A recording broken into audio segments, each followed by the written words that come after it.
திருநாடும் நக்க சிறு பிறை முதலும் தரித்தனரும் திலகமுமே அத்திலக வாசனை போல் அணித்துலகும் இன்பமுற எத்திசையும் புகழ் மணக்க இருந்த பெரும் தமிழனங்கே தமிழனங்கே முன் சீரிலமை சிலம்பு என்று செயல் மறந்து வாழ்த்துதுமே வாழ்த்துதுமே வாழ்த்துதுமே.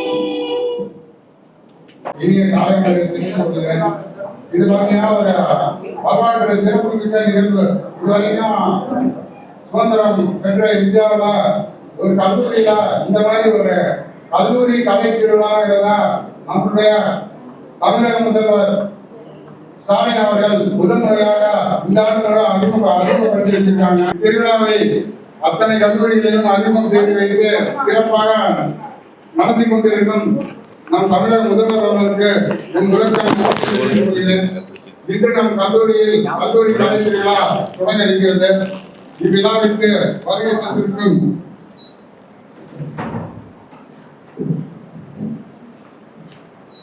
நம் கல்லூரி முதல்வர் அவர்களை வருக நான் வரவேற்கின்றேன். முனைவர் பைராம்பால் உதவி பேராசிரியர் ஆர்இஎஸ்எம் ஷேக் ஜலாலுதீன் பிஏ கல்லூரி அதிராப்பட்டினம் அவர்களை வருக நான் வரவேற்கின்றேன். Doctor S Eswari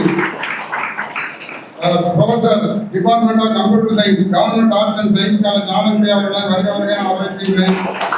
professor R Thiyagarajan assistant professor in English RGSMS Shaik Jalaluddin BA college Adirampattinam அவர்களை வருக நான் வரவேற்கின்றேன். மேலும் இந்நிகழ்வுக்கு தொடக்க விழாவுக்கு வருகை தந்துள்ள பல கல்லூரிகளிலிருந்து வந்திருக்கக்கூடிய அத்துணை பேராசிரியர்களையும் மனதார வருக என வரவேற்கின்றேன். நம் மாணவி செல்வங்களை வருக என வரவேற்கின்றேன். பேராசிரியர் அனைவரையும் வருக என வரவேற்கின்றேன். நன்றி உரை சொல்ல இருக்கும் முனைவர் பழனிகள் அவர்களையும் வருக என வரவேற்கின்றேன். அனைவருக்கும் நன்றி.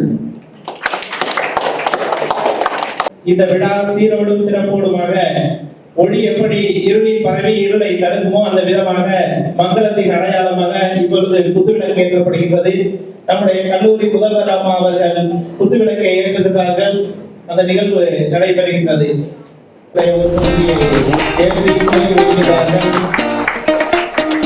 கல்வி கல்லூரி திருவிழாவினுடைய ஒருங்கிணைப்பாளர்கள் குத்துவிளக்கை ஏற்றி தொடங்கி வைக்கிறார்கள். துறை தலைவர் அவர்கள் குத்துவிளக்கை ஏற்றி தொடங்கி வைக்கிறார்கள்.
சேகர் ஐயா தமிழ்துறை ஐயா அவர்களுக்கு நமது கல்லூரி முதல்வர் அவர்கள் கொண்டாடி வைத்து சிறப்பு செய்கின்றார்கள்.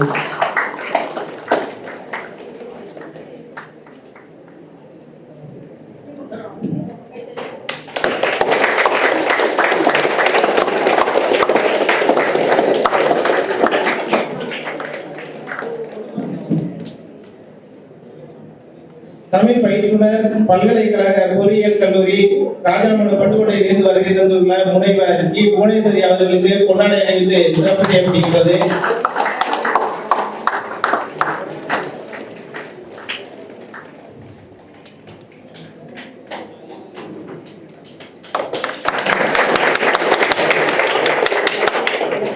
அறந்தாங்கிய அரசு கலை அறிவியல் கல்லூரியில் வருகை தந்துள்ள இயற்பியல் துறை பேராசிரியர் கௌசிகா அவர்களுக்கு கொண்டாடை அணிந்து சிறப்பு செய்யப்படுகிறது.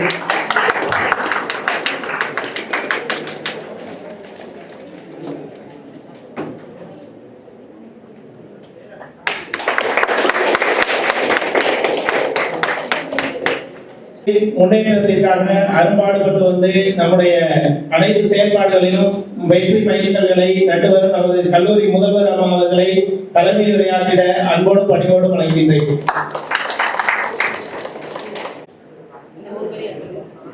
தாயே தமிழே, உன்னை முதற்கண் வணங்குகின்றேன். இந்நிலைக்கு என்னை உயர்த்திய என் தாய் தந்தையரை வணங்குகின்றேன்.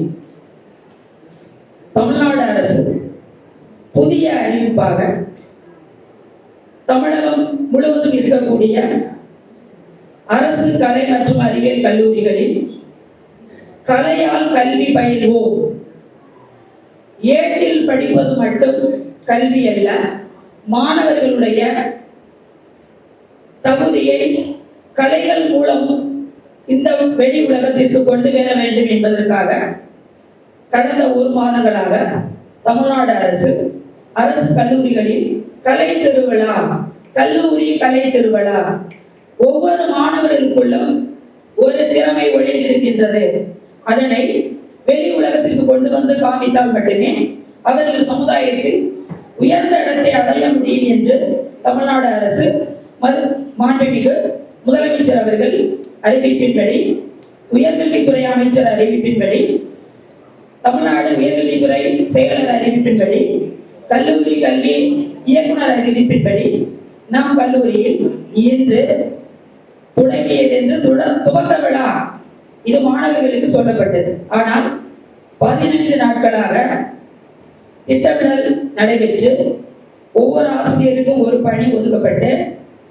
நேற்று 3 மணி வரை நாளை என்ன செய்யலாம் என்பதை திட்டமிட்டு இன்று காலை 9:30க்கு தொடங்கலாம் என்று நினைத்தோம். ஆனாலும் கால சூழ்நிலை நமக்கு ஒத்து வராது இல்லையா? அதன் அடிப்படையில் இப்பொழுது இனிதே துவங்கி உள்ளது. மாணவர்களுக்கு தெரியும் உன்னுடைய திறமையை, நாங்கள் தகுதி உடையது, நீ நல்லா படிப்ப, உனக்கு வந்த கவிதை எழுத வரும், கட்டுரை எழுத வரும், சிறுகதை எழுத வரும் என்று இங்க இருக்கக்கூடிய பயிற்றுவிக்கக்கூடிய பேராசிரியர்கள் சொன்னால் உங்கள் காதுகளில் சரியாக விடுவதில்லை. அதனால் அறிவிப்பு வந்தவுடனேயே அதனை ஒருங்கிணைக்கக்கூடிய தமிழ்நாடு அளவில் ஒருத்தரை நியமித்திருக்கிறார்கள்.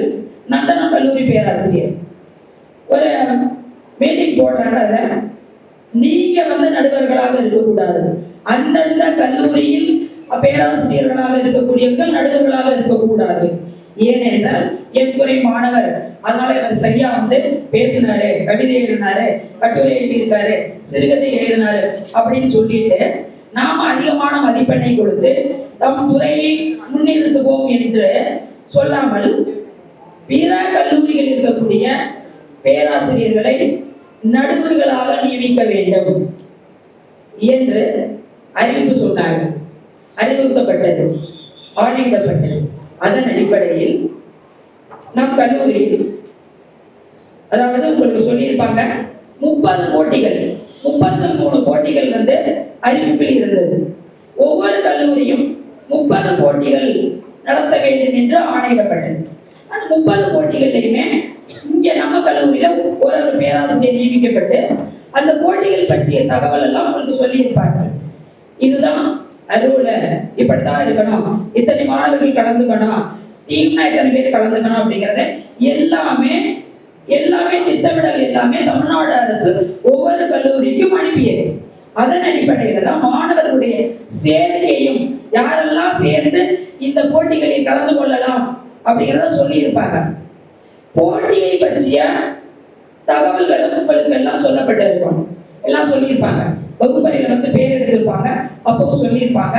உங்களை கிரவுண்ட்ல விளையாட கிரவுண்டுக்கு அழைச்சிட்டு போய் இதுதான் போட்டியினுடைய விதிமுறைகள், இது மாதிரிதான் போட்டி நடத்த போறோம், இதுல நீ கலந்துக்கிறனா கம்பல்சரி அத்தனை மாணவர்களும் கலந்துக்கணும், எல்லாரும், அதாவது உனக்கு பரிசு கிடைக்குதோ இல்லையோ உங்களுக்கு ஏதோ ஒரு திறமை இருக்கு அப்படிங்கிறத ஆசிரியர்கள் வந்து கண்டுபிடிச்சு கொண்டுகிட்டு வரணுங்கிறதுனால எல்லாருமே வகுப்பறையிலையும் வந்து சொன்னாங்க. உங்களை டீம் பிரிச்சிருக்காங்க, தனித்தனியா கூப்பிட்டு சொல்லியிருக்கிறாங்க.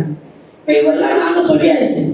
ஆனா நான் திறமையான ஸ்டூடெண்ட் சொல்றதை விட பிற கல்லூரியில் இருந்து வரக்கூடிய பேராசிரியர்கள் உங்களுடைய திறமைகளை தராசுல வச்சு அப்படியே இருக்கிறது மாதிரி பார்ப்பாங்க. நீங்கள் மற்றொரு கல்லூரி மாணவர்களாக இருந்தாலும் அவர்களுடைய குழந்தைகள் தான். எல்லா கல்லூரிகளில் பயிலக்கூடிய மாணவர்கள் எல்லாமே மாணவர்கள் தான். அதனால உன்னுடைய தகுதியை தராசில் வைத்து இருப்பதற்காக இங்கே வந்திருக்கிறார்கள். முனைவரியம் பாலமுருகன் அரசு கலை மற்றும் அறிவியல் கல்லூரி அறந்தாங்கிலிருந்து வந்திருக்கிறார்கள். டி சிவராஜன் ஆங்கிலத்துறை அறந்தாங்கி கல்லூரியிலிருந்து வந்திருக்கிறார்கள். திரு சேகர் தமிழ்துறை தலைவர் ஏனாதரஜப்பா கல்லூரியிலிருந்து வந்திருக்கிறார்கள். முனைவர் கி புவனேஸ்வரி பல்கலைக்கழக பொறியியல் கல்லூரியில் இருந்து வந்திருக்கிறார்கள். கௌசிகா அரசு கலை மற்றும் அறிவியல் கல்லூரி அறந்தாங்கிலிருந்து வந்திருக்கிறார்கள்.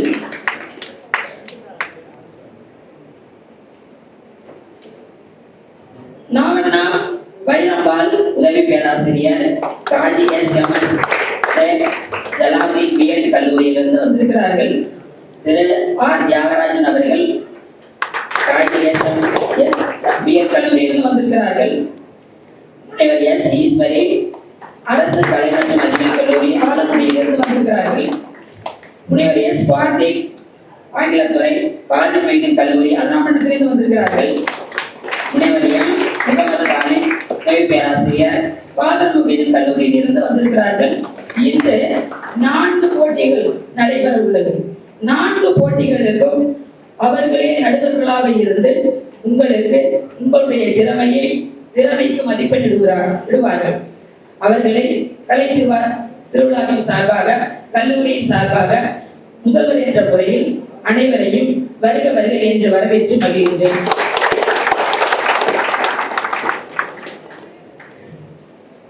இப்ப ஒரு அறிமுகம் சொல்லிட்டேன், நடுவர்களையும் அறிமுகம் சொல்லிட்டேன்.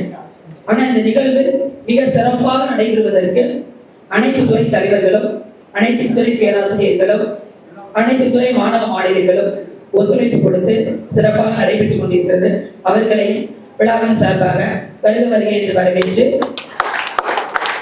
கலையினுடைய முக்கியத்துவத்தை மாணவர்கள் உணர்ந்து விழா நடக்கும் பொழுது நடுவர்களுக்கு ஒத்துழைப்பு கொடுத்து உங்களுடைய பங்களிப்பை மிக சிறப்பாக கொடுக்க வேண்டும் என்று கேட்டுக்கொண்டு நீங்கள் எல்லோரும் உங்களுடைய தகுதியை இந்த சமுதாயத்திற்கு எடுத்துச் செல்ல வேண்டும் என்றால் நீங்கள் எல்லோரும் நல்ல மாணவர்களாக நல்ல சிந்தனையோடு நல்ல செயலோடு நீங்கள் எல்லோரும் வாழ்க்கையில் உயர்ந்த நிலையை அடைய எல்லா வல்ல இறைவனை வணங்கி வாய்ப்புக்கு நன்றி கூறி விடைபெறுகிறேன். நன்றி, வணக்கம். மிக சிறப்பு விருந்தினர்களாகவும் நடுவர்களாகவும் வருகை தந்திருக்கக்கூடிய பெரியோர்களுக்கு நமது முதல்வர் அவர்கள் தற்பொழுது சிறப்பு செய்ய இருக்கின்றார்கள். நாவண்ணா வைரம்பால் உதவி பேராசிரியர் தமிழ் ஹாஜி எஸ்.எம்.எஸ். ஷேக் ஜலாலுதீன் பிஎட் கல்லூரி அதிராமட்டிலம். ஆர் தியாகராஜன் உதவி பேராசிரியர் ஆங்கிலத்துறை ஹாஜி எஸ்.எம்.எஸ். ஷேக் ஜலாலுதீன் பிஎட் கல்லூரி அதிராமட்டிலம். அவர்களுக்கு நமது ஆங்கிலத்துறை தலைவர் அவர்கள் சிறப்பு செய்கின்றார்கள்.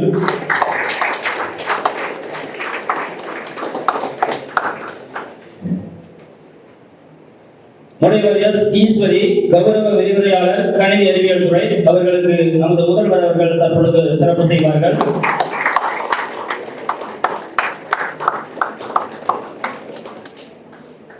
எம். பாலமுருகன் வணிகவியல் துறை தலைவர் பேராசிரியர் அவர்களுக்கு நமது வணிகவியல் துறை தலைவர் அவர்கள் சிறப்பு செய்வார்கள். டி. சிவராஜன் ஆங்கிலத்துறை பேராசிரியர் அவர்களுக்கு நமது ஆங்கிலத்துறை முதல்வர் அவர்கள் தற்பொழுது சிறப்பு செய்வார்கள்.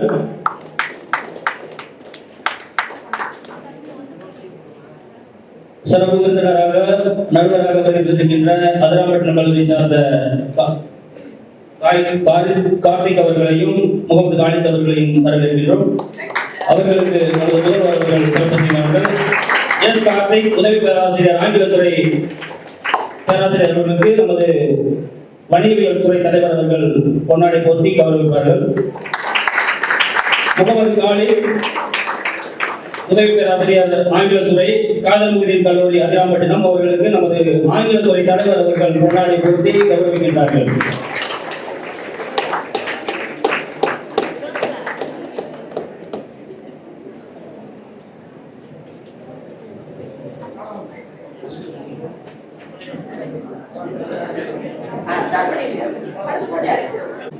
நடத்த வேண்டும் என்று அனுபவம் இல்லை. குறுகிய காலத்தில் திட்டமிட்டு இருந்தாலும் இன்று நடுவர் குழு இந்த அளவுக்கு எந்த அளவுக்கு வந்திருக்குமா என்பது மூன்று நாட்களை நாங்கள் பேசி இங்கு வருகை புரிந்துள்ள அதிராம்பட்டினம் காதல் கல்லூரி ஆங்கிலத்துறை பேராசிரியர் உதவி பேராசிரியர்கள் தம்பி கார்த்திக்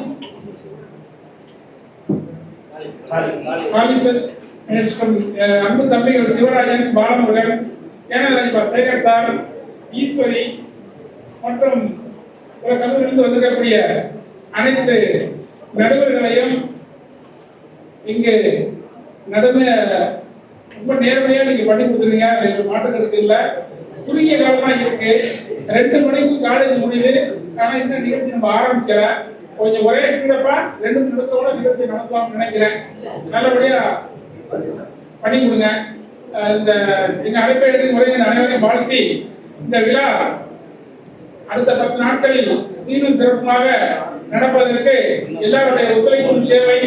எல்லோரும் நம்ம ஒத்துழைத்து இந்த நிகழ்ச்சியை வெற்றிகரமாக நடத்தி கொடுத்து உயர்கல்வித்துறையினுடைய தனி கவனத்தை பெற வேண்டும். அதற்கு அனைத்து இருபால் ஆசிரியர் பெருமக்களும் நன்றாக பணியாற்ற வேண்டும். அப்படியே நன்றியை முடிச்சிடுறேன். இந்த தொடக்க விழாவினுடைய நிகழ்வில் தலைமை பொறுப்பேற்கக்கூடிய முதல்வர் அவர்களுக்கும் இந்த விழாவை 10 நாட்களுக்கு சிறப்பாக நடத்தி கொடுக்கக்கூடிய ஆங்கிலத்துறை தலைவர் அவர்களுக்கும் கலந்து கொண்டுள்ள கல்லூரி சார்ந்த அனைத்து பேராசிரியர்களுக்கும் கலந்து கொண்டுள்ள போட்டியாளர்களுக்கும் மாணவ மாணவிகளுக்கும் அலுவலக நண்பர்களுக்கும் நன்றியை தெரிவித்துக் கொள்கிறேன். நன்றி, வணக்கம். முதலாவது போட்டியாக கவிதை போட்டி இன்றைக்கு இப்பொழுது ஆரம்பிக்கப்படுகின்றது. எஸ் வைராபுரி பிள்ளை சொல்லும் பொழுது தெல்ல தெளிந்த கருத்துக்களை எடுத்துரைப்பது கவிதை என்று சொல்வார். அந்த விதத்தில் கவிதை போட்டி பொறுப்பாசிரியர் ராஜவினோதா அவர்கள் இப்பொழுது அந்த விதிமுறைகளை சொல்லி மாணவர்களை ஒருங்கிணைக்க செய்ய அன்போடு அழைக்கின்றோம். நம் கல்லூரியின் கலை திருவிழா நிகழ்வு இனிதே ஆரம்பமாகின்றது. நிகழ்வின் முதல் நிகழ்வாக கவிதை போட்டிக்கு இருக்கக்கூடிய ரூல்ஸ் எல்லாம் மேடம் நடுவர் 3 பேர் இருக்காங்க. அவங்க எல்லாம் உங்களுக்கு என்னென்ன ரூல்ஸ் அப்படிங்கறத சொல்லுவாங்க. நன்றி. மொழிகளிலே சிறந்த தமிழ் மொழியா அன்னை தமிழை போற்றி என்னை என் நடுவராக அழைத்த முதல்வர் அவர்களுக்கும் மற்றும் இருபால் பேராசிரியர்களுக்கும் இருபால் மாணவ செல்வர்களுக்கும் எனது முதற்க நன்றியை தெரிவித்துக் கொள்கிறேன். கவிதையுடைய அந்த ரூல்ஸ் அண்ட் ரெகுலேஷன்ஸ் என்ன இருக்கு அப்படின்னாக்க, முதலாவதாக பொருளடக்கம், அடுத்ததாவதாக மொழிநடை, மூன்றாவதாக தனித்துவம், கவிதையுடைய தனித்துவம், நாலாவதாக விளக்க காட்சி. எடுத்துக்காட்டாக மா அரங்கநாதனுடைய கவிதை ஒன்றை உங்களுக்கு சொல்லுகிறேன். அவர் சுதந்திரம் பற்றிய ஒரு கவிதை சொல்லும் போது, இரவிலே வாங்கினோம் விடியவே இல்லை அப்படின்னு ஒரு கவிதை சொல்லியிருக்கார். இங்க பொருள் அதிகமாக இருக்கிறது. இங்க பொருளுக்கு கொடுக்க சொன்னா 10 மார்க் கொடுக்கலாம், 10க்கு 10 கொடுக்கலாம். ஆனா மொழிநடை என்பது இங்க இல்லை. இது மாதிரிதான் கவிதையை பார்க்க போகிறது. அதனால நீங்க எல்லாத்தையுமே நாளையுமே நீங்க கவனத்தை தான் வச்சுக்கணும். அதே மாதிரி இன்னொரு கவிதை மேத்தாவோட கவிதை செருப்பின் நேர்காணல் அப்படிங்கிற ஒரு கவிதை.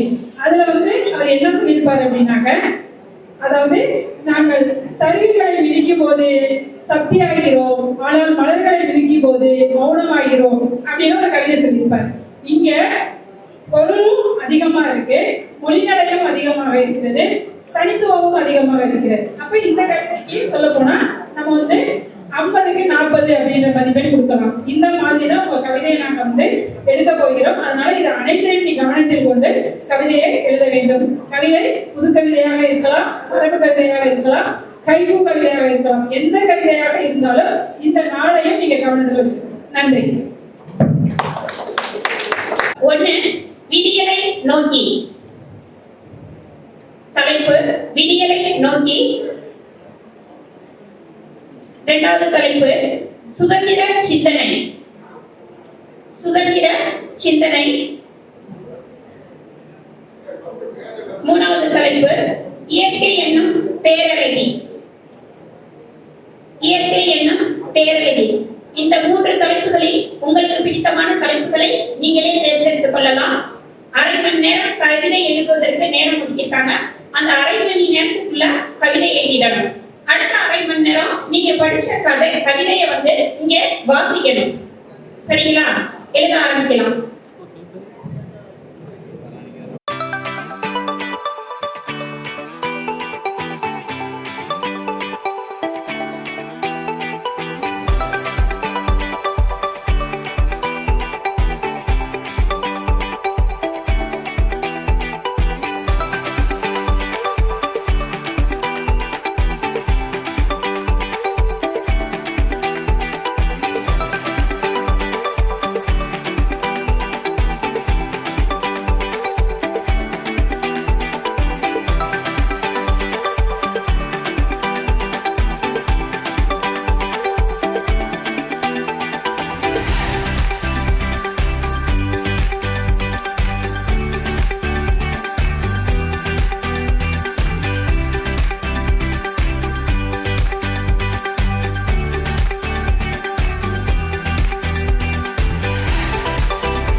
நம் எல்லோரையும் தலைநிமிர்ந்து வாழ வைத்த தமிழெண்ணை வாழியவை.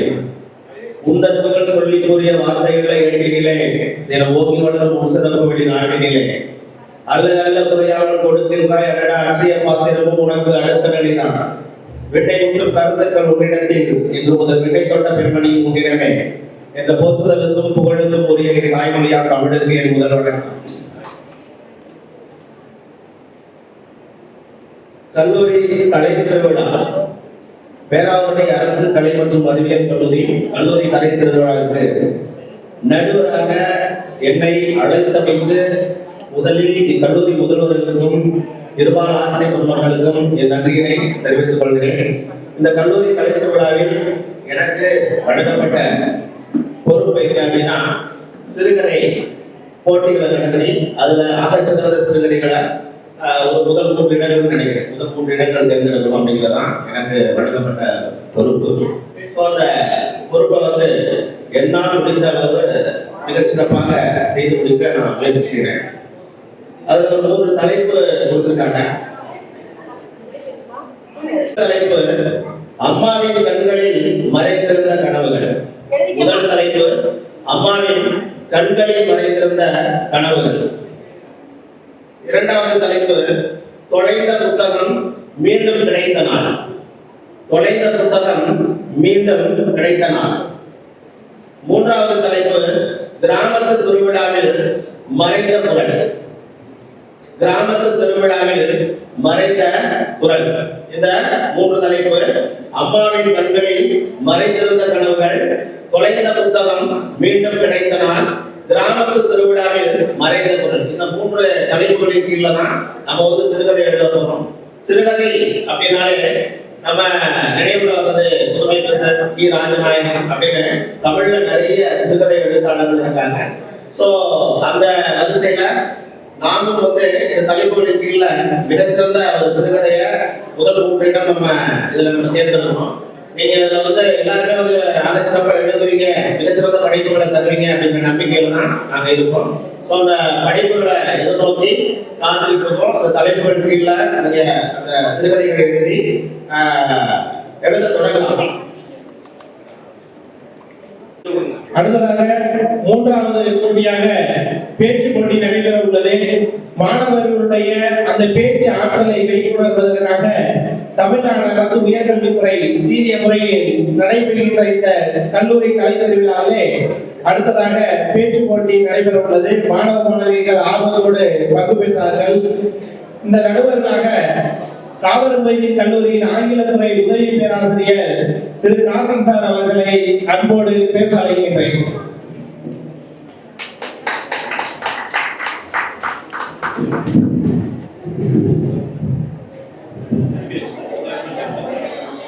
எல்லா புகழும் ஏகனாய்க்கும் வள்ளுவன் மொழியே வாழ்ப்புகள் அனைத்தும் என்ற தமிழ் மொழிக்கிழங்க இன்று கலை திருவிழாவானது 2025ஆம் ஆண்டு தமிழக அரசால் அனைத்து கலை கல்லூரிகள் நடந்து கொண்டிருக்கின்றது.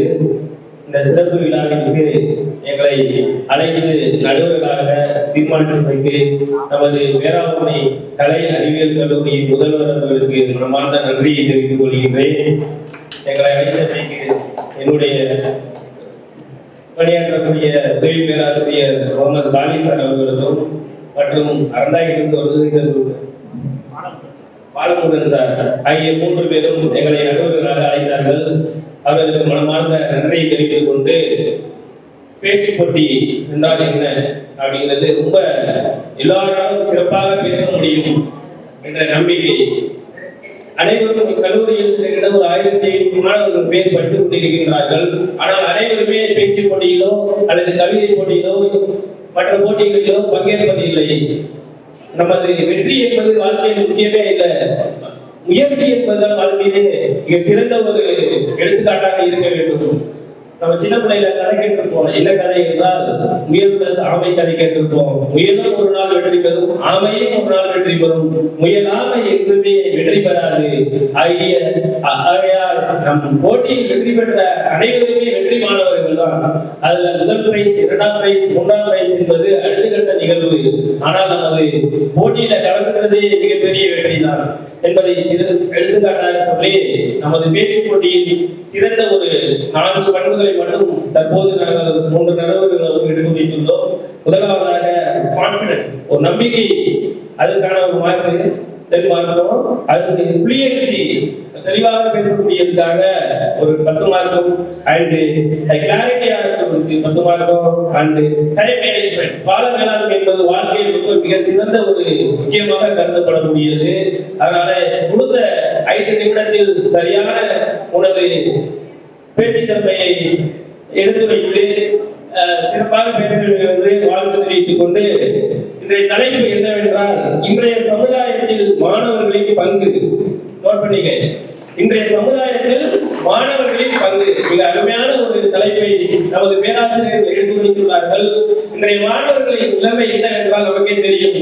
ஒரு 20 வருடத்துக்கு முன்னாடி இருக்கக்கூடிய மாணவர்கள் எப்படி இருப்பார்கள், தற்போது இருக்கக்கூடிய மாணவர்கள் எப்படி இருக்கின்றார்கள் என்பது மிக சிறந்த ஒரு எடுத்துக்காட்டாக நமது கைபேசிக்கு அடிமையாகியும் மதுபோதைக்கு அடிமையாகியும் இன்றைய மாணவர்கள் மிகப்பெரிய ஒரு மாணவர்கள் மிக சிறந்த ஒரு மாணவர்கள் இருந்து கொண்டுதான் இருக்கின்றார்கள். தற்போது சில பேச்சு போட்டியில் இன்றைய பேச விரும்புவது சில இடம் இருக்கும். நான் பேசுறதுதான் நிறைய பாயிண்ட்ஸ் கொடுத்த மாதிரி இருக்கும். அதனால பேச்சை தொடங்கிவிட்டு அடுத்தபடியாக மாணவர்களுக்கு மனமார்ந்த வாழ்த்துக்களையும் ஆட்பெண் என்று நாங்கள் நடுவர்கள் பார்ப்பதில்லை, அதே போல சில இடர்பாடுகள் பார்ப்பதில்லை.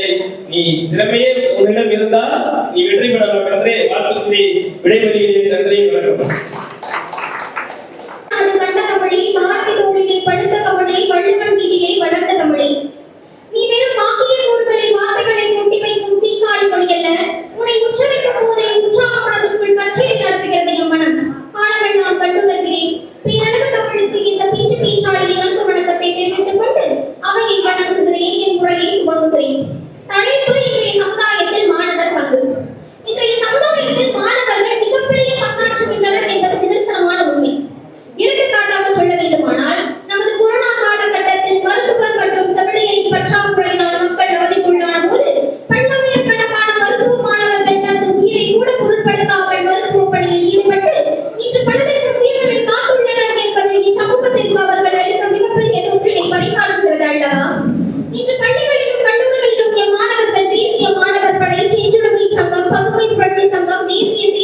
தியானம் போன்றவற்றில் தன்னை ஈடுபடுத்திக் கொண்டு தன் மகத்தான தொண்டினையும் விழிப்புணர்வையும் ஏற்படுத்திக் கொண்டிருக்கின்றனர் என்ற உண்மையை எவராலும் மறுக்க முடியுமா?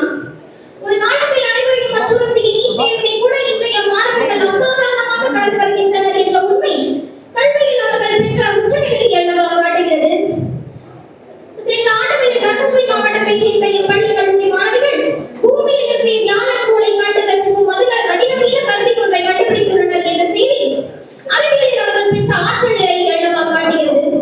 இவை எல்லாவற்றிற்கும் மேலாக தமிழனின் தீர விளையாட்டான ஜல்லிக்கட்டிற்கு உச்சநீதிமன்றம் தடை விதித்த போது மெரினா கடற்கரையில் அடைகளன திறந்து தனது வீர கோஷங்களை எழுப்பி தமிழனின் தீர விளையாட்டான ஜல்லிக்கட்டை தமிழர்களுக்கே திரும்பப் பெறச் செய்த எம்மாணவர்களின் செயல் தமிழ் மொழி மீதும் தமிழ் பண்பாட்டின் மீதும் அவர்கள் கொண்ட மற்றற்ற பற்றினை அல்லவா எடுத்து காட்டுகிறது.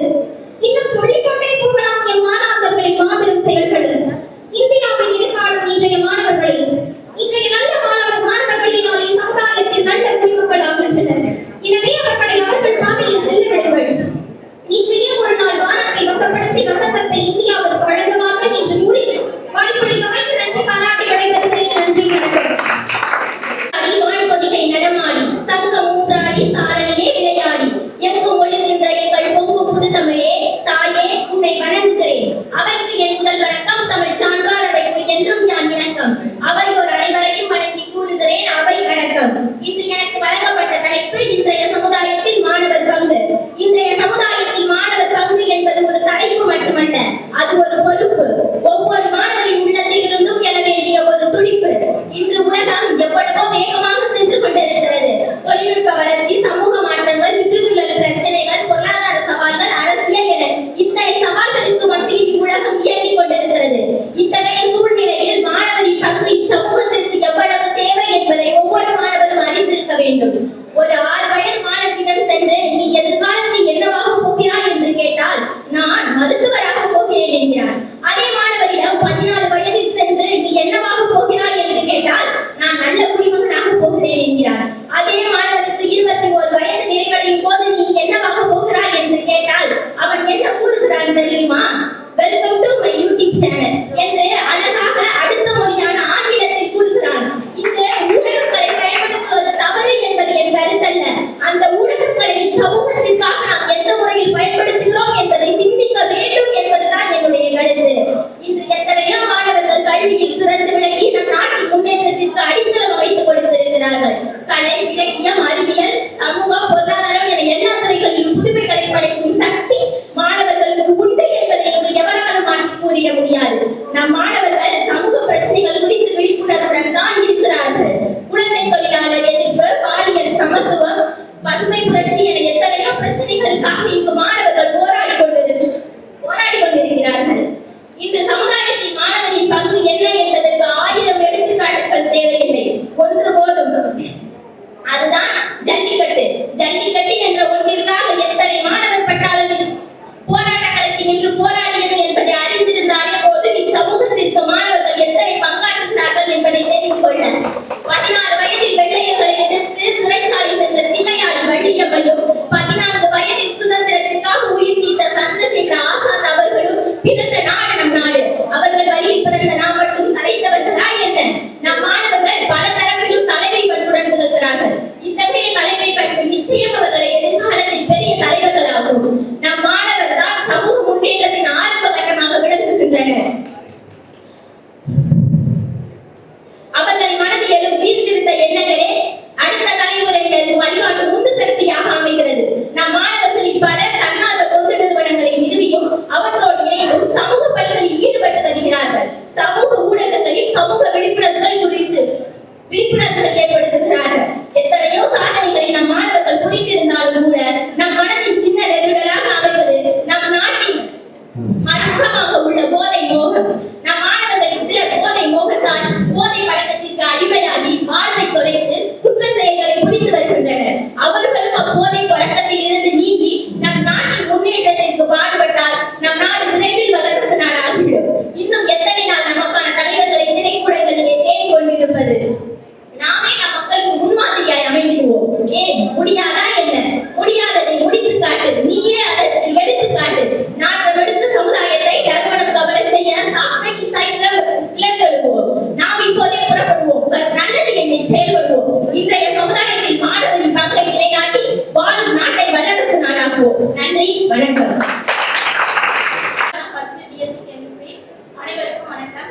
பேச்சு போட்டிக்கு தரப்பட்டது நல்லதொரு தலைப்பு. பேச்சு போட்டிக்கு வந்ததொரு அழைப்பு. பேச்சு போட்டிக்கு தரப்பட்டது நல்லதொரு தலைப்பு. அழைப்பில் மகிழ்ந்து தலைப்பை புரிந்து என் பேச்சு தரப்போகிறேன் நல்லதொரு விருந்து. அவையர் அனைவரையும் வணங்கி என் உரையை தொடங்குகிறேன்.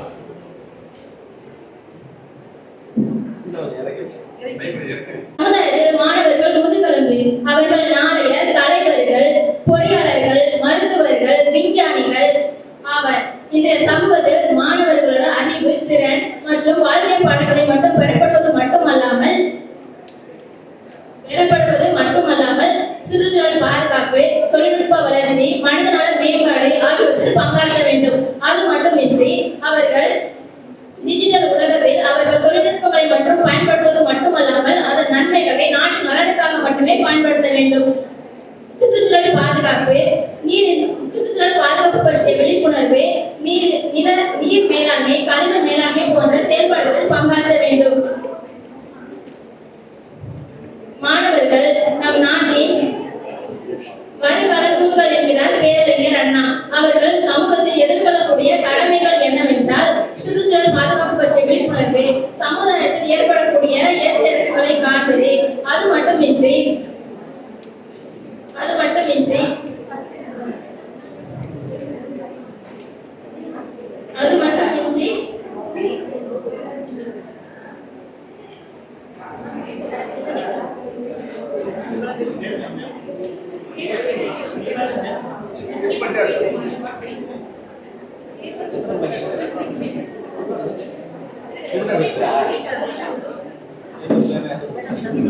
மாணவர்களுக்கு இன்று கல்வி இன்றியமையாத ஒன்றாகும். அவர்கள் தங்கள் இலக்குகள் அடைய கடினமாக உழைக்க வேண்டும். விடாமுயற்சி, கடின உழைப்பு, இந்த இரண்டு மட்டுமே அவர்களின் வாழ்க்கையை உயர்ந்த இடத்திற்கு கொண்டு செல்லும்.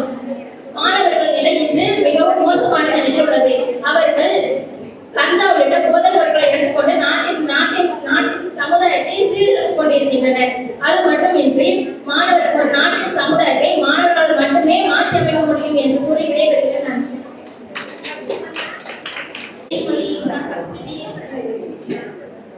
பேச்சு போட்டிக்கு வந்ததொரு அழைப்பு. போட்டிக்கு தரப்பட்டது நல்லதொரு தலைப்பு.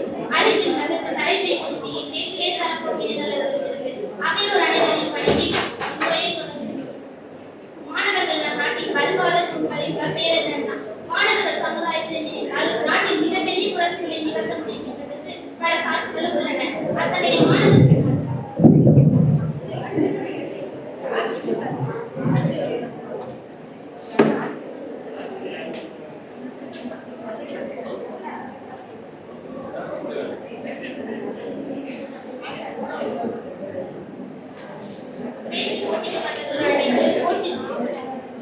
போட்டிக்கு தரப்பட்டது நல்லதொரு தலைப்பு. அழைப்பில் மகிழ்ந்த தலைப்பை குறித்து என் பேச்சிலே தரப்போகிறேன் நல்லதொரு விருந்து.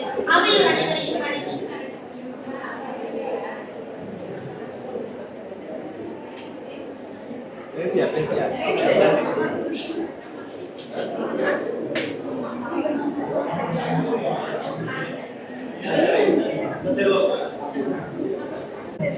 முன்னால் தோன்றிய நிலத்தில் முதித்தவர், மூத்த குடியில் மூத்தவர், தென்னன் பாண்டியன் குமரி குடிமையர், திசையெல்லாம் பரந்துரை அளந்தவர், இன்னரும் இயலிசை நாடகம் நாத்தவர், இந்திய நாவன தேயத்தை இறைமையர், என்ன வியப்படா இவர்கள் தமிழர்கள் என்று அன்னை தமிழாம் எங்கள் தமிழை முதலில் வணங்கி என் உரையை தொடங்குகிறேன்.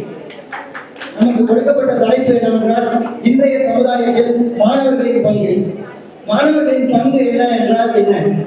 இன்று நம் நடுவர்களாக வந்திருக்கும் பேராசிரியர்களும் சரி, நம் கல்லூரி பேராசிரியர்களும் சரி, தொடங்கி நமது குடியரசுத் தலைவர் வரை ஒரு காலத்தில் மாணவர்களாக இருந்துதான் இந்த நிலையை அடைந்திருக்கிறார்கள். எனவே அவர்களுக்கு மட்டும் இந்த நிலை எப்படி வந்தது?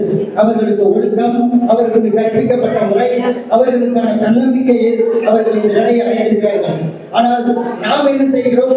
வெறும் படவரி, முதல்வர் போன்றவற்றை ரீல்ஸ் லைக் பண்ணிக்கிட்டு நம்ம இந்த சமுதாயத்தை ரொம்ப சீர்கட்டு போயிட்டு இருக்கோம். இப்ப என்ன நடக்குதுன்னா, மாணவர்களுக்கு அரசியல் புரிதல்ங்கிறது ரொம்ப அவசியம். அந்த அரசியல் புரிதல் இருந்தால் மட்டும்தான் எதிர்கால தேவைக்கான நாம் நாட்டை கட்டமைக்கிறதுக்கான ஒரு வழிமுறையை நம்மளால பண்ண முடியும். அதை தொடர்ந்து இப்ப என்ன சமூகம் போயிட்டு இருக்குன்னா, திரைக்கவர்ச்சி ரொம்ப அதிகமாயிடுச்சு. திரையில் தேடும் தலைவனை தரையில் தேடினால் மட்டுமே ஒரு எதிர்காலம் சிறப்பாக அமையும். அப்புறம் என்ன பண்றாங்க, மாணவர்கள் என்ன பண்றாங்கன்னா போதைப் பொருளுக்கு ரொம்ப அடிமையாகிறாங்க. போதைப் பொருளுக்கு ரொம்ப அடிமையாகி தங்களோட வாழ்க்கையை கருத்துக்கள் மட்டும் இல்லாம இந்த சமூகத்தோட எதிர்காலத்தையும் அவங்களோட எதிர்காலத்தையும் அவங்க பெற்ற தாய் தகப்பனோட எதிர்காலத்தையும் சேர்ந்து அழைச்சிட்டு இருக்காங்க. ஒரு மாணவன் என்றவன் எப்படி இருக்க வேண்டுமானால் ஒரு ஆசிரியருக்கு நல்ல மாணவனாக, பெற்ற தாய் தந்தைக்கு நல்ல மகனாக, ஒரு நாட்டின் சிறந்த குடிமகனாக இருக்க வேண்டும். அப்படி இருந்தா மட்டும் போதுதான் அவனுக்கு நல்ல கல்வி கிடைக்கும். கல்வியோட சேர்ந்த அனுபவம் அதிகம் இருக்கணும். அந்த அனுபவத்தோட சேர்ந்த ஒரு அரசியல் புரிதலோ சமுதாய விழிப்புணர்ச்சி இருக்கணும். அதோடு சேர்ந்து ஒரு சுற்றுச்சூழல் பார்வை இருக்கணும். இது எல்லாமே இருந்து ஒரு மாணவன் உருவாகிறார் என்றால் அவன் எதிர்காலத்திற்கான அடுத்த தலைவராக ஆக முடியும் என்று கூறி எனக்கு வாய்ப்பளித்தமைக்கு நன்றி கூறி விடைபெறுகிறேன். நன்றி, வணக்கம். வாழ்க தமிழ், வாழ்க தமிழர். அடுத்ததாக BSc Maths first year. செந்தமிழ் என்னும் தலையணை சூடி செம்மாந்து நிற்கும் என் தமிழ் மொழி என்ற பொழுதில் பெரிது வக்கும் தன் மகனை சான்றோர் என கேட்டார். இக்குறளுக்கு நீங்க தாயை பெருமைப்படுத்தி அமர்ந்திருக்கும் சான்றோர் ஆண்டோருக்கு என் அருந்தமிழின் அன்பு வணக்கங்கள். நாடும் மொழியும் நமது கண்கள் என்கிறார் பாரதி. நாட்டு பற்று, மொழி பற்று ஒவ்வொரு மாணவர்களுக்கும் இரு கண்கள் போன்றது. இன்றைய மாணவர்கள் நாளைய தலைவர்கள். இன்றைய மாணவர்கள் நாளைய தலைவர்கள். அன்றோ சுதந்திரத்தை தான் பிறப்புரிமையாக கருதினர். இன்றோ நாட்டின் முன்னேற்றமே சிறப்புரிமையாக உள்ளது. அன்றோ சுதந்திரத்தை தான் பிறப்புரிமையாக கருதினர். இன்றோ நாட்டின் முன்னேற்றமே சிறப்புரிமையாக உள்ளது. நாட்டு முன்னேற்றம் நம் முன்னேற்றம், நாட்டு பணி நம் பணி என நாளும் பங்காற்ற வேண்டும். பயன் மரபுள்ளோர் கடுதற்றால் செல்வம் யான்கண் ரயிலுடைய யான்கண் பணி என்கிறார் வள்ளுவர். அதுபோல் நாட்டுக்காக நாளும் பணியாற்ற வேண்டும். ஐந்தில் வளையாதது ஐம்பதில் வளையாது. ஐந்தில் வளைந்தது ஐம்பதில் வளையாது.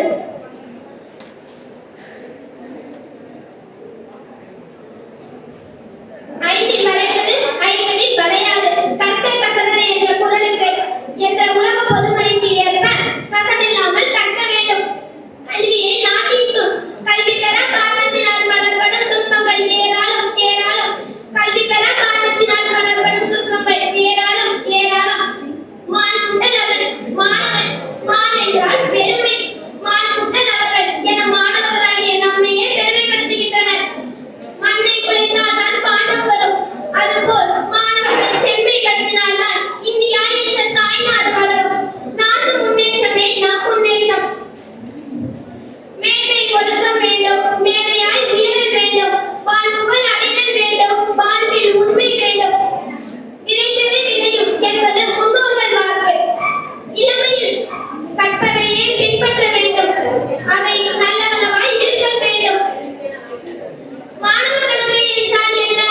மாணவ கடமை என்றால் சமூக கடமை, கல்வி என்கிறோம். ஆனால் மொழி என்பதை பலரும் மறந்து விடுகிறோம். நாடு முன்னேற்றத்திற்கு அதிகம் பங்கு வகிப்பது மொழியே. அதிகம் பங்கு வகிப்பது மொழியே. பலம் நிறைந்த மொழி, வசதியான மொழி, பரமான மொழி என் தாயாகிய தமிழ் மொழி. செந்தமிழ் என்னும் உயிர்மொழி.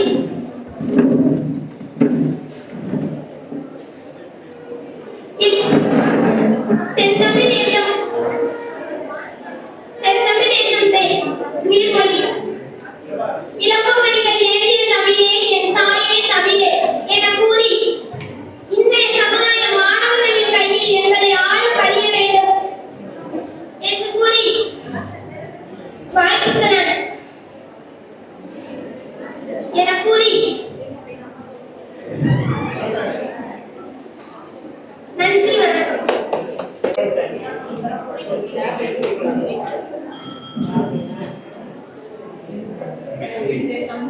மாணவர்களின் பங்கு.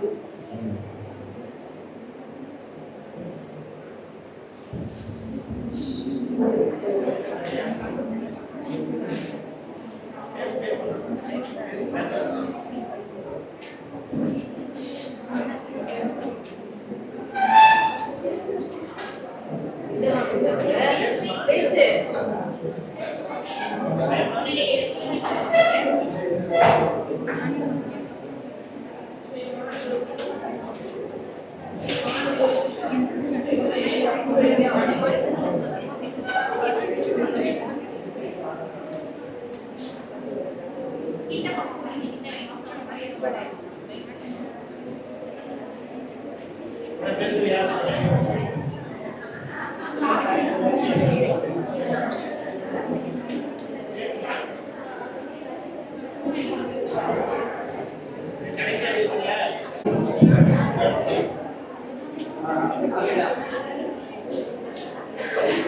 சொல்லும் பொருளும் சுவைப்படாமல் அமைந்துள்ளதா என பல்லாற்றாலும் பகுத்து ஆய்ந்து தேர்ந்து காத்திருக்கும் நடுவர் அவர்களே, யார் பெறுவார் முதல் பரிசு என்று அறிய துடிக்கும் அவளோடு காத்திருக்கும் மாணவர்களே, சான்றோர்களே, அனைவருக்கும் என் முத்தான முதற்கண் வணக்கத்தை கொண்டால் தெரிவித்துக் கொள்கிறேன். எனக்கு கொடுக்கப்பட்ட தலைப்பு இன்றைய சமுதாயத்தின் மாணவரின் பங்கு. நடுவர் அவர்களே, இன்றைய மாணவர்கள் வீழ்ச்சி பாதையில் சென்று கொண்டிருக்கிறேன் நீங்கள் சொன்னால், இல்லை இல்லை, இன்றைய மாணவர்கள் வளர்ச்சி பாதையில் சென்று கொண்டிருக்கிறேன் என்று நான் சொல்கிறேன். நடுவர் அவர்களே, இன்றைய மாணவர்கள் அலைபேசி மூழ்கி கொண்டிருக்கிறேன் என்று சொன்னால், இல்லை இல்லை, அவர்கள் தொழில்நுட்பத்தை சரியாக பயன்படுத்துகிறார்கள் என்று நான் சொல்வேன். என் கடன் பணி செய்து கிடப்பதே என்ற வள்ளுவரின் வாக்கிற்கு இணங்க ஒவ்வொரு மாணவரும் சமுதாயத்துக்கு தொண்டுகள் ஏராளமாக செய்கின்றனர்.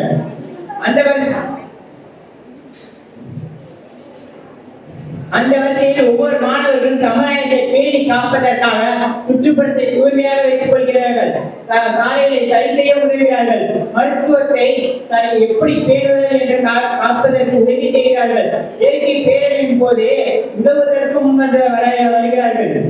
அது மட்டுமல்லாக எழுத்திருந்தார்களுக்கு எழுத்திரை போதிக்கவும் முன்வரை வருகின்றார்கள்.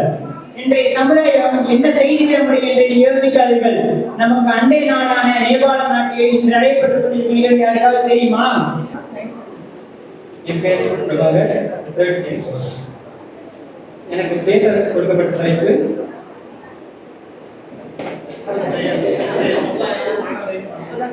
இன்றைய சமுதாயத்தில் மாணவர்களின் பங்கு.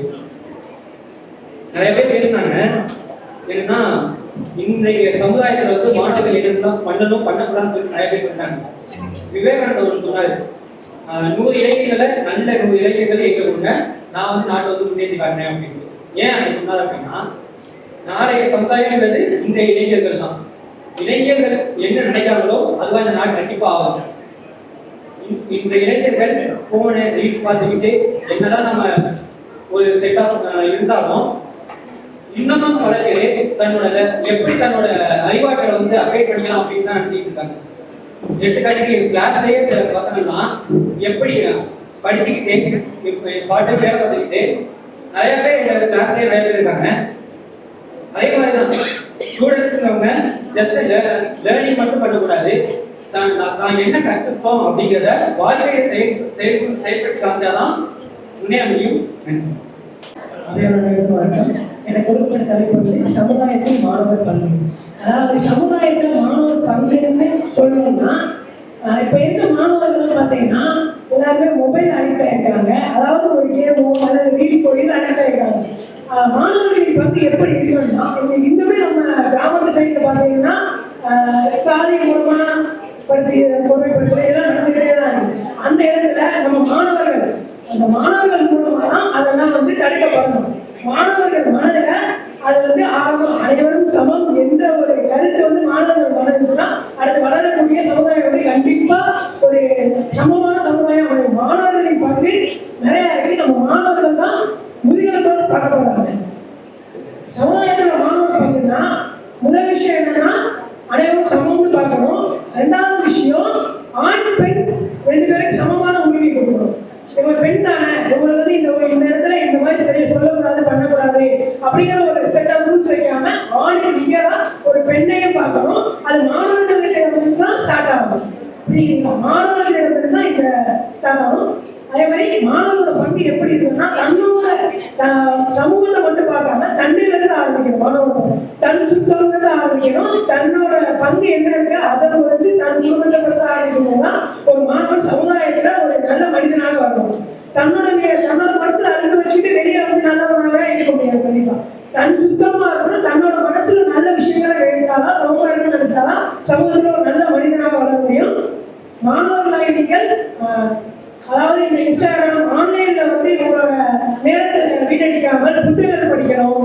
மாணவர்கள் இந்த மாணவர் பருவத்துல தான் நம்ம புத்தகங்கள் அதிகமாக படிக்கணும். புத்தகங்கள் படிக்க தான் நம்மளோட அறிவு வளரும், நம்ம சிந்தனைகள் பெருகும். ஒரு இடத்துல பெரியார் சொல்லியிருப்பாங்க, சிந்தியுங்கள்.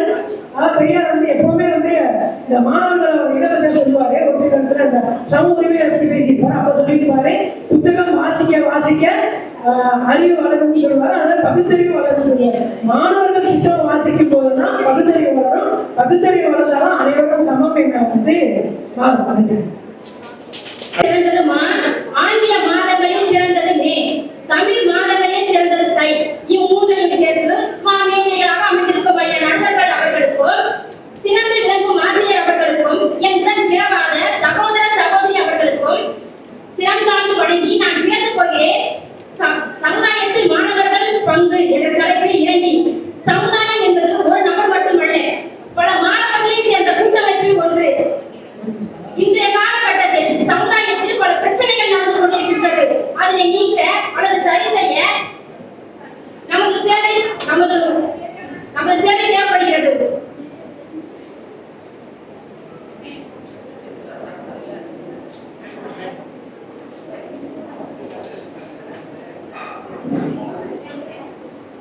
கல்வி கற்பதற்கு வயது தேவையில்லை. கல்வி கற்கும் பருவத்தில் இருக்கும் அனைவருமே மாணவர்கள் தான். நாடு நமக்கு என்ன செய்கிறது என்று யோசிக்காமல் நாட்டுக்கு நாம் என்ன செய்ய வேண்டும் என்பதை யோசிக்க வேண்டும். குறிப்பாக கிராமப்புறங்களிலும் செல்லிப்புறங்களிலும் வாழும் மக்கள் மிகவும் பின்தங்கியுள்ளனர். பின்தங்கியுள்ள மக்களுக்கு நாம் என்ன செய்ய வேண்டும் என்பதை அளவே இல்லை. சமுதாயத்திற்காக கண்களாக இருக்கும் மாணவர்கள் சமுதாயத்திற்காக கொண்டாட வேண்டும்.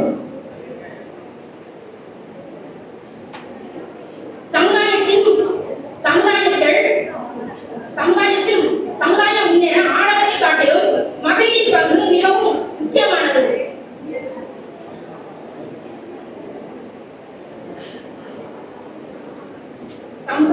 சமுதாயம் முன்னேற ஆடவரை காட்டிலும் மகளிரின் பங்கு மிகவும் முக்கியமானது. உயிரின் தோற்றத்திற்கும் வளர்ச்சிக்கும் வாழ்விற்கும் பெண்ணே முதன்மையானவள். துணிவின் ஊற்றியாகவும் தியாகத்தின் உச்சியாகவும் கடமையின் காப்பாகவும் ஒருமையின் இருப்பிடமாகவும் இருப்பவள் பெண். சென்ற நூற்றாண்டு வரை பெண்மணிமை இருந்தது. அடுப்போது பெண்களுக்கு படிப்பதற்கு என கேட்ட காலம் அது. பட்டங்கள் ஆனதும் சட்டங்கள் செய்வதும் பாலினில் பெண்கள் நடந்து வந்தோம். எட்டும் அறிவினில் ஆணித்தீங்க பெண் இலைப்பிள்ளை காண் என பாரதி முடிஞ்சிய பிறந்தான் பெண்ணுரிமை வளர்ந்தது. எவனையும் வெற்று காகிதம் என்று நினைக்காதே, ஒரு நாள் பட்டமாய் பரப்பான். அப்பொழுது நீ நிமிர்ந்து பார்க்க வேண்டும். மாணவர்களாகிய நாம் வீட்டிற்கும் நாட்டிற்கும் பெருமை சேர்க்க வேண்டும். 100 மாணவர்களை என் கையில் தான் இந்தியாவின் தலையெழுத்தையே மாற்றுகிறேன் என்று சொன்னார் சுவாமி விவேகானந்தர். அவர் வாக்கினுக்கிழந்த மாணவ பருவம் மிகவும் மாண்புடைய பருவம். எனவே நாடு வீடு இரண்டின் வளர்ச்சிக்கும் நாம் சிறந்து விளங்கிவிட வேண்டும். வாய்ப்புக்கு நன்றி விடைபெறுகிறேன். நன்றி, வணக்கம். பேச வந்துள்ள தலைவர்கள் இந்திய சமூகத்தின் மாணவர்கள் இன்றைய சமூகத்தின் மாணவர்கள் பெரும் மட்டுமல்ல அறிவுத்திறன் மற்றும் வாழ்க்கையை பற்றி பெரிய கல்வி பெறுவதற்கு போன்ற செயற்பாடுகளை மாணவர்கள் பங்காக செயல்பட்டு வருகின்றனர். பல்வேறு சமூக பிரச்சனைகளுக்கு விழிப்புணர்வு ஏற்படுத்துவதற்கு முதல் மாணவர்கள் கல்வி இணையம் சேவைகள் வழங்குவதன் மூலம் மாணவர்கள் சேவைகளை வழங்குவதன் மூலம் மாணவர்களுக்கு வாய்ப்புகள் உள்ளது. சுற்றுச்சூழலை பாதுகாப்பதற்கு மாணவர்களுக்கு மிகவும் முக்கியமான பங்காக வழங்குகிறது.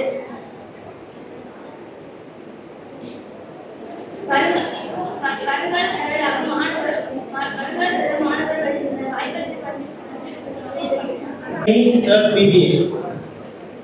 என்னோட பேரு என் நீலவேணி. நான் இன்னைக்கு எடுத்துக்கொண்ட தலைப்பு என்னவென்றால் இன்றைய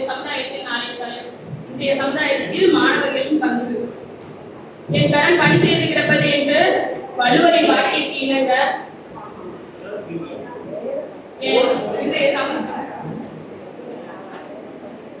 என் கடன் பணி செய்து கிடப்பதை என்ற வள்ளுவரின் வாக்கிற்கு இணங்க மாணவர்கள் சமுதாயத்திற்காக ஆற்ற வேண்டிய பணிகள் ஏராளம் உண்டு. இன்றைய இளைஞர்கள் நாளை தலைவர்கள். அவர்கள் சமுதாய பண்புடையவர்களாக இருந்தால் வீடும் நாடும் நன்மை அடையும்.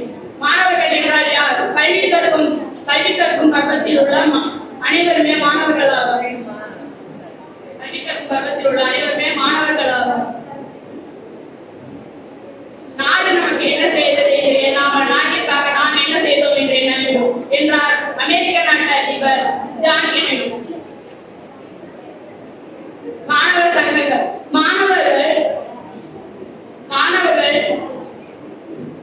கல்வி கற்பதோடு மட்டும் நின்று விடாமல் நிறைய தொண்டாற்றும் சங்கங்களிலும் கலந்து கொள்ள வேண்டும். அவ்வாறான சங்கங்கள் பாடசாலைகளிலும் பல்கலைக்கழகங்களிலும் அமைக்கப்பட்டுள்ளன. சாரண இயக்கம், நாட்டு நலப்பணி திட்டம் போன்ற பல சங்கங்கள் மாணவர்களுக்காக உருவாக்கப்பட்டுள்ளன. அதற்கான காரணம் என்னவென்றால் நமது அரசு கலைக்கல்லூரியில் இப்படிப்பட்ட மாணவர்கள் இருக்கின்றார்கள்.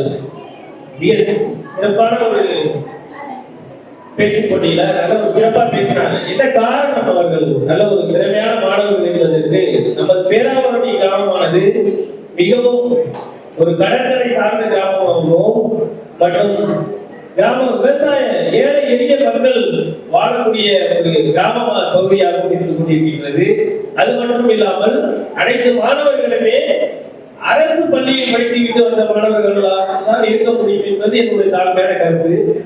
அதுவே மிக சிறப்பான ஒரு விஷயம் என்னவென்றால், இக்கல்லூரி ஆரம்பிக்கப்பட்ட காலத்தில் இருந்து ஒரு சிறப்பாக நடைபெற்றுக் கொண்டிருக்கின்றது. அனைத்து அரசியல்வாதிகளும் நிறைய நிதி உதவிகள் செய்து கொண்டிருக்கின்றார்கள். முன்னாள் சட்டமன்ற உறுப்பினர்களாக இருக்கட்டும், எல்லா சட்டமன்ற உறுப்பினர்களாக இருக்கட்டும், அரசிடம் இருந்து நிறைய நிதி உதவிகள் வாங்கிக் கொண்டு நிறைய நிகழ்ச்சிகளை நடத்தி கொண்டிருக்கின்றார்கள். அது மட்டுமல்லாது நமது கல்லூரியில் இப்போது நடைபெற்ற பேச்சு போட்டியில் முதல்ல என்ன பெருமை அப்படின்னா, 3ஆம் ஆண்டு மாணவர்கள் அதிகம் கலந்து கொள்ளவில்லை. முதலாம் ஆண்டு மாணவர்களும் 2ஆம் ஆண்டு மாணவர்கள் மட்டுமே கலந்து கொண்டார்கள். அது மிக சிறந்த ஒரு முன்னேற்றமாக இருக்கும் வருங்காலத்தில். தற்போது கலந்து கொண்ட மாணவர்கள் 13 மாணவர்கள். அதில் அதிகமான முதலாம் ஆண்டு மாணவர்களும் 2ஆம் ஆண்டு மாணவர்களும் ஒரு சில 3ஆம் ஆண்டு மாணவர்கள் மட்டுமே கலந்து கொண்டனர். பள்ளிக்கூடத்துல நம்ம பேச்சு போட்டினா என்ன அப்படின்னு தெரியாமல் சிலர் ஸ்டேஜ்ல பேசினாங்க.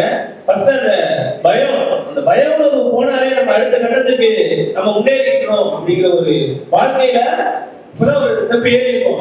அடுத்து கொஞ்சம் கொஞ்சமா ஏறி நம்ம அச்சீவ்மெண்ட் கோலை ரீச் பண்ணிடலாம். பயப்படாதீங்க. அதனால முதலாம் ஆண்டு மாணவர்கள் தானே, இன்னும் நமக்கு 2ஆம் ஆண்டு இருக்கு, 3ஆம் ஆண்டு முதுகலை இருக்கு, ஆராய்ச்சி நிலை இருக்கு, இன்னும் பல படிகளை ஏற வேண்டிய ஒரு சூழ்நிலை இருக்கு.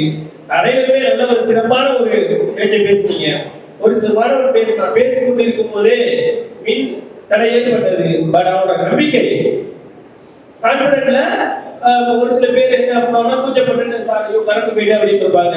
அவன் அதை கொஞ்சம் கூட சற்று கூட எதிர்பார்க்கவில்லை. அடுத்தபடியாக பைக்கில் என்ன அப்படின்னு பேச ஆரம்பிச்சான். அந்த மாணவனை பாராட்டி கொள்கின்றேன். வெற்றி என்பது நமக்கு ஒரு முக்கியமான ஒரு செயலே அல்ல, முயற்சி இருந்தாலே நமக்கு போதும். ஃபர்ஸ்ட் இந்த ஸ்டேஜுக்கு வரணும். நானும் என்னுடைய நிறைய பேராசிரியர், எனக்கு ஆசிரியராக இருந்தவர்கள் டாக்டர் தியாகராஜன் சார், எனக்கு ஆசிரியர் நான் பிஏ லிட்டரேச்சர்ல, நித்யசேகர் சார், அவர்கள் தஞ்சாவூர்ல பிஹெச்டி பண்ணும்போது நிறைய பண்ணியிருக்கோம். அந்த மாதிரி எல்லாம் எனக்கு பேராசிரியர்களாக இருக்கிறாங்க. அவர்களுக்கும் சில நேரங்கள்ல நான் இப்ப அரசு உதவி பெறும் கல்லூரியில ஒரு அரசு பேராசிரியரா இருக்கேன். அவர்களும் என்னை மாதிரி இன்னும் அரசு பேராசிரியராக வருவதற்கு என்னுடைய மனமார்ந்த வாழ்த்துக்கள் சார். மற்ற மாணவர்கள் மிக சிறப்பான ஒரு நம்ம கிராமப்புறம் நல்லா பேசுறாங்க. அவங்க ஜட்மெண்ட் மேக்ஸிமம் முடிஞ்சிருச்சு. நடுவராக இருக்கக்கூடியதற்கு சில அடிப்படை விதிமுறைகள் இருக்கின்றன. யாரை நடுவராக போட வேண்டும் என்பது சில கோட்பாடுகள் இருக்கும். அதே போல 3 பேராசிரியர்களை கல்லூரியிலிருந்து முதல் முறையாக அழைத்தார்கள். ஆனால் சாரியான கோரிக்கை 3 பேர் எங்க காலேஜில் வந்தா கூட நல்லா இருக்காது, மாற்று கல்லூரியில் இருந்து வந்தால் நல்லா இருக்கும் சார். ஏன்னா 3 பேர் நாங்க கரெக்டா பேசினால் கூட அந்த மாணவர்களுக்கோ பேராசிரியர்களுக்கோ சில இடர்பாடுகள் வரும். ஐயோ அந்த காலேஜ் இருந்து வந்தவங்க அதெல்லாம் வந்து இந்த மாணவர்களுக்கு மார்க் கொண்டு போயிட்டாங்க அப்படின்ட்டு சொல்லக்கூடாது. அந்த நிலைமை ஏற்படக்கூடாது. நடுவர்களின் தீர்ப்பானது மிக முக்கியமான ஒரு சூழ்நிலையாக இருக்கும். வருகிற தேர்தல்களாக இருந்தாலும் சரி, நமது ஆசிரியர்கள் பேராசிரியர்கள் சில இடர்பாடுகள் தேர்தல் பூத்து கட்டி போகும்போது நிறைய பேர் வந்து சட்டைகள் அந்த நேரத்துல பேராசிரியர்களும் ஆசிரியர்கள் தான் நிறைய இடர்பாடுகள் சந்திச்சு அந்த இடத்துல தீர்வு ஜட்ஜ்மெண்ட் நம்ம தான் கொடுக்குறோம். அந்த எலெக்ஷன் தேர்தல் அப்படிங்கிறது யாரால் நடத்தப்படுகிறது அப்படின்னா அந்த கவர்மெண்ட் யாரை நம்புது அப்படின்னு பாத்தீங்கன்னா ஆசிரியர்கள் தான் நம்புது. ஆசிரியர்கள் ஏன் அப்படின்னு சொல்றாங்க அப்படின்னு பாத்தீங்கன்னா எந்த விதமான இடர்பாடுகளும் ஒரு லஞ்சம் அப்படிங்கிற ஒரு இல்லாத ஒரே துறை என்பது நமது துறை தான். அதனாலதான் அந்த தேர்தல் நடத்தும் அதிகாரத்தை யாரிடம் கொடுத்திருக்கிறார்கள் என்றால் ஆசிரியர்களும் பேராசிரியர்கள் தான் கொடுத்திருக்கிறார்கள். அதுபோல் நடுவர் என்பது நடுவர் பிரிவானது மிக முக்கியமான ஒரு செயல். நாங்கள் 3 பேருமே ஓரளவு சரியா தான் பண்ணியிருக்கோம் என்பது எங்களுடைய தாழ்மையான கருத்து.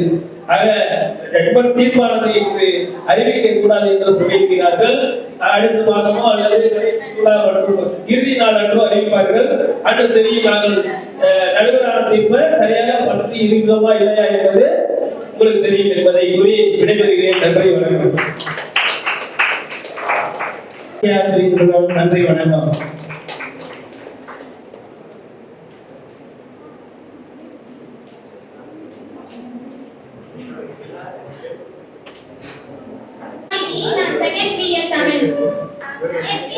இயற்கை என்னும் பேரழகையே உன்னை பார்க்கும் பொழுதெல்லாம் மனம் மகிழ்ச்சி அடைகின்றது.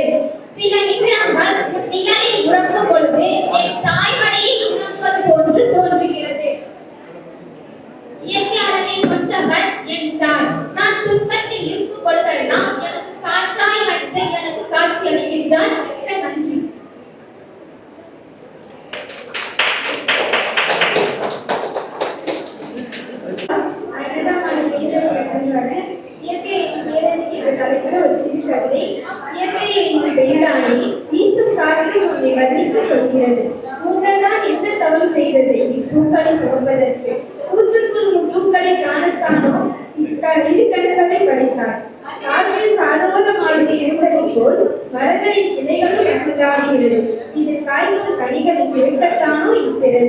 அறிவிகளும் உன் பேச்சை கேட்காமல் உங்களிகளில் தமிழோடி வருகிறது.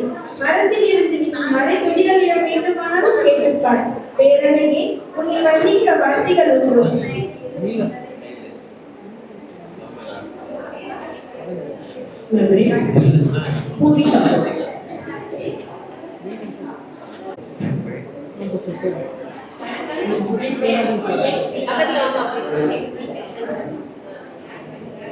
இரண்டாம் ஆண்டு வேதியியல் துறையில் வரேன்.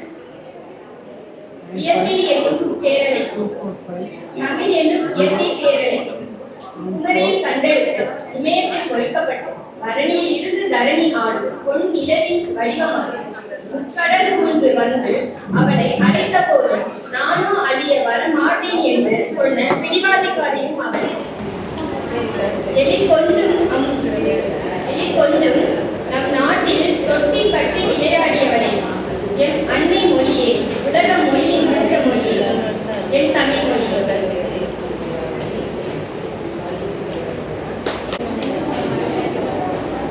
சாதிவிகாஸ்ரீ 3ஆம் ஆண்டு கணினி அறிவு.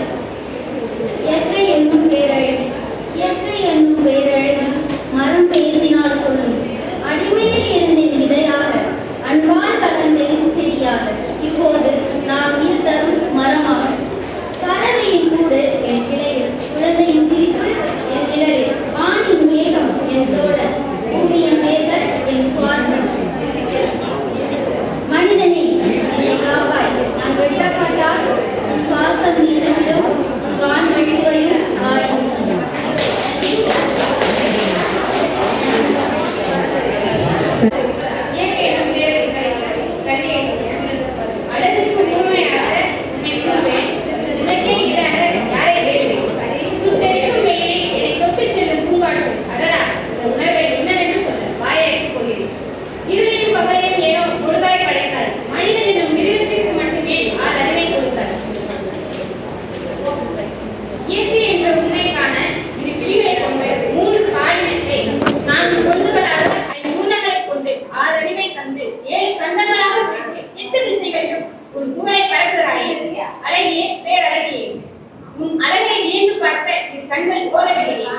நன்றி. எனது பெயர் தேன்மொழி, இளங்கலை கல்வி 2ஆம் வகுப்பு.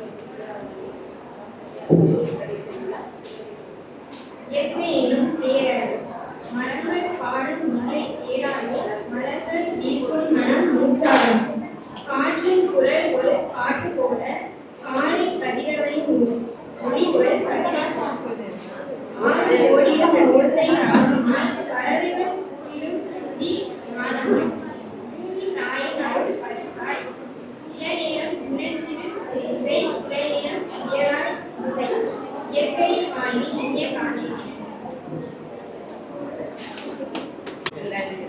மகாலட்சுமி இயற்கை என்னும் பேரழகே, இயற்கை என்னும் பேரழகே, நீ ஒரு சிலை அழகே, உன் பெருமையை ஊருக்கு என்றும் அழகே, உன்னால் தானே உருவானது இவ்வுலகே, உன்னை நான் எவ்வாறு வர்ணிப்பேன் பெண்ணே, நீ என்றென்றும் மறையாத பேரழகே.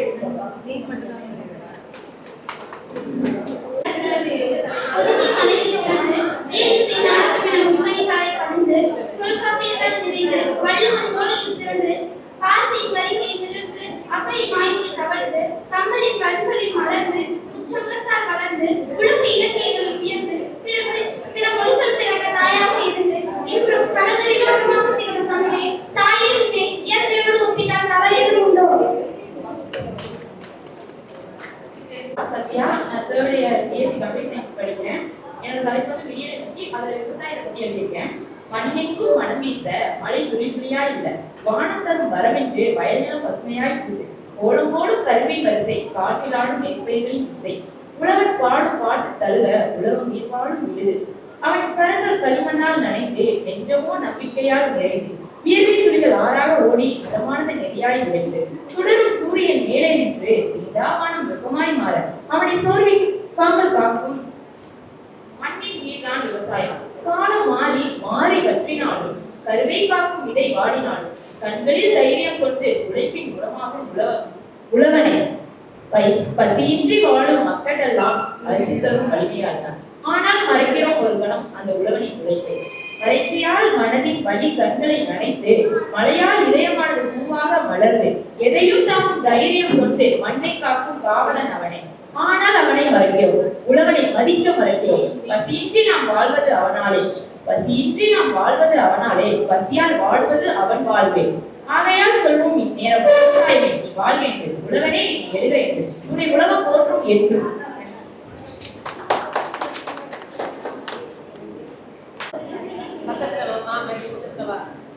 என் பேர் மஞ்சுளா, நான் முதுகலை 1ஆம் ஆண்டு தமிழ்.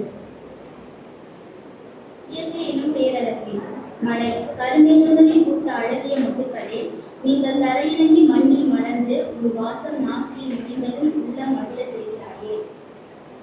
தமிழ் இயற்கையோடு இயைந்து வாழ்ந்தது என் தமிழ்ச்சாதி, குமரி கண்டம் ஆழ்ந்ததும் என் தமிழ்ச்சாதி, பொய்கை மலையில் பிறந்ததும் என் தமிழ்ச்சாதி, அடங்கா செங்கோருடைய சேர சோழ பாண்டியனார் பிரம்மவேந்தர்களை ஈன்றெடுத்ததும் என் தமிழ்ச்சாதி, அறிவில் சிறந்த அகத்தியனை பிறந்ததும் என் தமிழ்ச்சாதி, வாழ்விற்கு அறநெறி அளித்த வள்ளுவன் பெற்றெடுத்ததும் என் தமிழ்ச்சாதி, உறவினராயினும் பகைமையினராயினும் வரவேற்று உணவளிக்கும் பண்புடையது என் தமிழ்ச்சாதி. நன்றி. தாய்மொழியான தமிழ் மொழியை முதலில் வணங்கி அவையோர் அனைவருக்கும் என் அன்பான வணக்கத்தை தெரிவித்துக் கொள்கிறேன். என் பெயர் நிவேதா, நான் முதுகலை 1ஆம் ஆண்டு இலக்கியம் படிக்கிறேன்.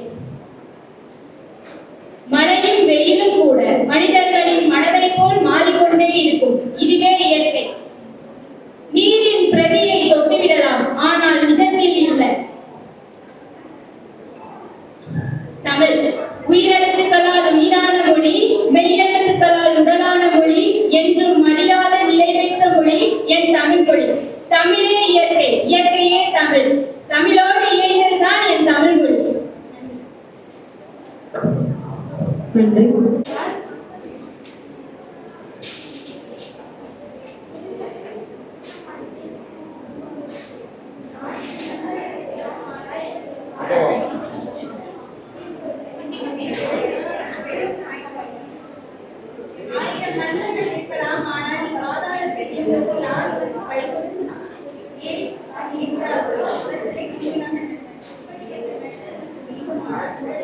Thank you.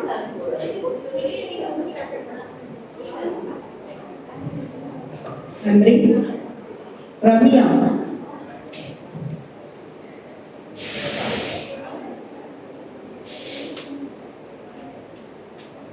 என்னுடைய பெயர் ரம்யா. இதுகளின் முதலாம் ஆண்டு. விடியை ஒட்டி செல்லும் நன்றி. செய்யும் தொழிலை செய்யும் அந்த திறமைதான் நமக்கு செல்வம்.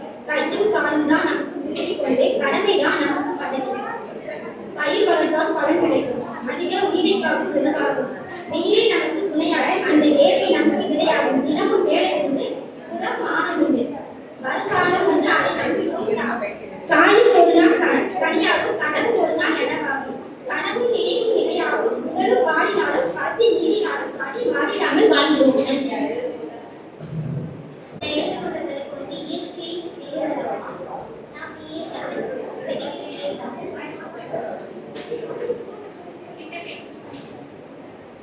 நெருங்கிய போல விசையின் காற்றே, மணலின் வருவே மென்மையின் இயற்கையே, மலரின் வாசம் கொண்டு வரும், மலையின் மேகத்தில் சேர்ந்து வரும் சில நேரம் சின்னஞ்சிறு இசையே, பார்க்க முடியாத தோழனே, பரவசம் தரும் இயற்கை காற்றே, உன் இயற்கை பேரழகே. நன்றி. நன்றி. அனுஷ்யா. இயற்கை என்னும் பெயரது. சிரிக்கும் போது முகம் அழகு, அன்பு காட்டும் போது மனம் அழகு, நம்பிக்கை வரும்போது இயற்கை அழகு. நீயாக இருக்கும் போது இயற்கையின் எல்லாமே அழகுதானே. பசுமையான புல்வெளி, அதன் மேல் ஏன் பனித்துளி, சூரியன் விழுந்தால் காணாமல் போன பனியின் கண்ணீர் துளி. உமிழ்ந்தது வானம், மகிழ்ந்தது பூமி, அதை தவிர்த்தன இயற்கை. இயற்கை இருக்கும் வரை கற்பனைக்கு பஞ்சமில்லை, அழகை ரசிக்கும் வரைதான். கடிகாரம் நின்று விட்டால் காலம் நின்று விடுமா என்ன? அதே போலதான் இயற்கையின் அழகு பேரழகு.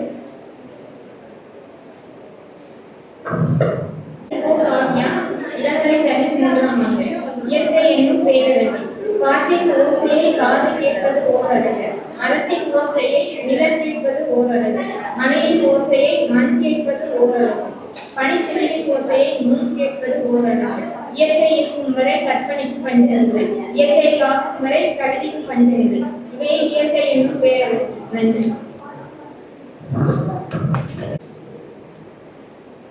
உதிக்கும் போதும் மறையும் போதும் ரசிக்கும் உள்ளம் நீ. உச்சத்தில் வந்த போது மட்டும் ஏன் சூரியன்.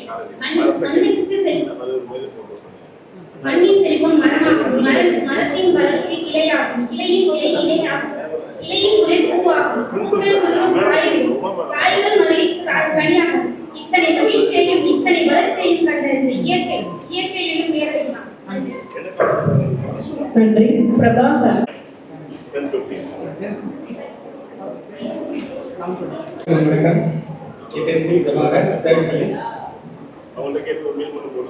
விடியலை நோக்கி இருள் சூழ்ந்த இரவு முடிவில்லை என தோன்றினாலும் ஒவ்வொரு மணித்துளியும் விடியலின் கதவை திறக்கும் சாவி. அந்த சாவியை நம்பிக்கையின் கையில் வைத்திருப்பவர் ஒருபோதும் இருளின் சிறையில் கட்டிவிட மாட்டார். காற்று எதிராக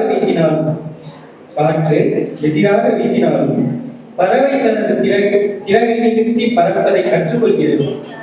அலை மோதினாலும் படகு தனது திசையை பிடித்து கரையை அடைகிறது. அதே போல வாழ்க்கையும் தடைகளால் நிரம்பியது. ஆனால் அந்த தடைகள் தான் நம் பாதையை வலிமையாக்கும் கற்களாகின்றன. மலை உச்சியை அடைய விரும்பும் பயணி பாதையின் கடினத்தை அலசாமல் ஏறி செல்ல வேண்டும். அவரது நெஞ்சில் ஒலிக்கும் ஒரே அசைவு உச்சியில் இருந்து சூரியனை வரவேற்க வேண்டும் என்பதை. அழுகையில் உப்பு கலந்த கண்கள் கூட புது புன்னகையை விதைக்கின்றன. அந்த புன்னகையை நாளைய உலகத்தை காப்பாற்றும் புதிய ஒளிக்கதிர்கள் துவக்கமாகிறது. பாத்திராத நாட்கள் நம்மை சுற்றி நிற்கின்றன. அந்த நாட்களை எதிர்கொள்ளும் தைரியம்தான் விடியல். கனவுகள் எரிந்தாலும் சாம்பலில் இருந்து புது உயிர்கள் எழுவது போல நம்முடைய நம்பிக்கையும் நொடிகள் தவறினாலும் அதன் சுவடுகள் நாளைய ஒளியாக மாறும். இருள் எப்போதும் ஒளியின் வேர்களை மறைக்க முடியாது. பூக்கள் எப்போதும் இரவின் கருப்பில் அல்ல, கதிரவனின் பார்வையில் தான் வளர்கின்றன. அதே போல மனித மரணம் துன்பத்தின் தூய்மையை தாங்கினாலும் அதன் ஆழத்தில் ஒளி காத்திருக்கிறது. விடியல் என்பது சூரியனின் வருகை மட்டுமல்ல, ஒவ்வொரு உயிரின் உள்ளத்திலும் பிறக்கும் புதிய நம்பிக்கையின் மறுமலர்ச்சிதான் இன்றைய தோல்வி நாளைய வெற்றியின் மண், இன்றைய கண்ணீர் நாளைய புன்னகையின் நீரூற்று. அந்த கணத்தில் சூரியன் கரையோரத்தில் உதிக்கும் வேளையில் நம்முடைய உள்ளம் வானத்தை போல விரிந்து ஒளியை கொண்டாட கற்றுக்கொள்ள வேண்டும். ஏனெனில் வாழ்க்கையின் பயணங்கள் எல்லாம் ஒரே இலக்கை நோக்கி செல்கின்றன, அது விடியலை நோக்கி என்ற பயணம். நன்றி. பெயர் அகிலேஸ்வரன், இளங்கலை 1ஆம் ஆண்டு பணி நிறுவியது. தலைப்பு இயற்கை என்ற பெயரில் வாழ்வடைந்து வளைத்தோடு காற்று வண்ணமிட்டு தெரியும் வானொலியே அன்னை என்ற பதவிக்கு அனுதினமும் உழைத்துக் கொண்டிருக்கும் தாய்மார்கள் கொடுப்பதற்கு மாற்றில்லை என்றாலும் மனத்தை பரிசாக கொடுப்பவர்களும் அணுவிலும் 1000 அதிசயங்களை கொண்ட இயற்கை உன்னை என்னவென்று சொல்வது? விஞ்ஞானமே விந்தை பேருயிரே போது என்றாலும் பொது இடங்களிலும் இருக்கிறாயே இயற்கை என்ற பெயரிலேயே. நன்றி. அனைவருக்கும் வணக்கம். என் பெயர் ஜீஷியா, 3ஆம் ஆண்டு கல்வி ஆசிரியர். தலைப்பு விடுதலை. குரல் இழந்த குரலும் கண்ணீரில் மூழ்கிய தாயின் மனமும் வியர்வையை மட்டும் கண்ட கைகளும் அடிப்படையில் புதைக்கப்பட்ட மங்கையின் கனவுகளும் சாதி மத அதிகார சுவற்றின் பின் படித்திருக்கும் இரத்த கரைகளும் அலைகளை எழுப்பும் புயலாக சங்கிலியில் சிக்கிய சத்தம் இருப்பை திறக்கும் வெண்ணாய் போல ஒளிவெற்றும் விடியலை நோக்கி குரலிழந்த குரல் ஒலிக்கட்டும், சாதி மத அதிகார சுவர் மண்ணாகட்டும். 3 ஆண்டுகளாய் நிலவில் நின்ற மனங்கள் இன்று ஒளியை நோக்கி எழுட்டும்.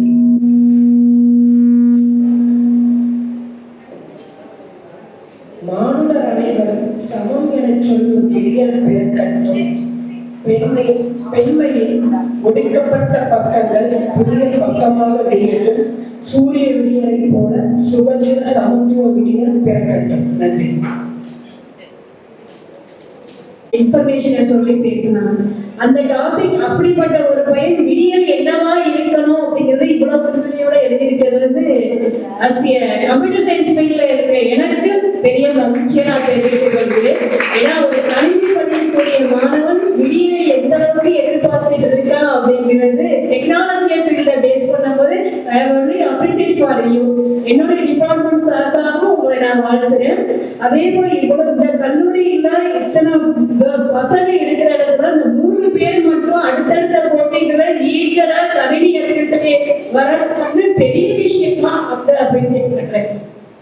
ஏன்னா கவிதை வர்ணனை கவிதை பேச்சு போட்டி எல்லாத்துலயும் தமிழ் மாணவர்கள் தமிழ் ஸ்டூடெண்ட்ஸ் தான் நிறைய பார்ட்டிசிபேட் பண்ணுவாங்க. சயின்ஸ் டிப்ஸ் ஃபீல்டை பொறுத்த மட்டும் எங்களுடைய வேலை என்ன, நாங்க அதை மட்டும் பார்த்துட்டு போயிடுறோம் அப்படிங்கிற மாதிரி தான் போவாங்க.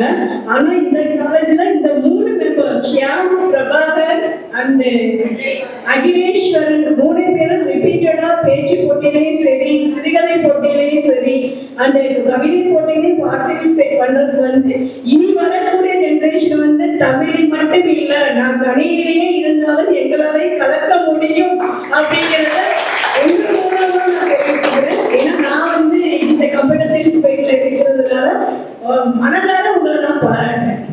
அது என்னுடைய ஃபீல்டு அப்படிங்கிறதுனால எனக்கு ஒரு இன்ஸ்பிரேஷனா இருக்குது. இன்னமும் உங்களுடைய நாலேஜ இந்த டெக்னாலஜி பத்தி நிறைய ஆப்ஸ்லையும் நீங்க அதை பயன்படுத்தணும்னு நினைக்கிறேன். ஏன்னா நம்ம டெக்னாலஜியை பேஸ் பண்ணி டெக்லையும் கலக்குவோம் அப்படிங்கிறது ஒண்ணு இருக்கு.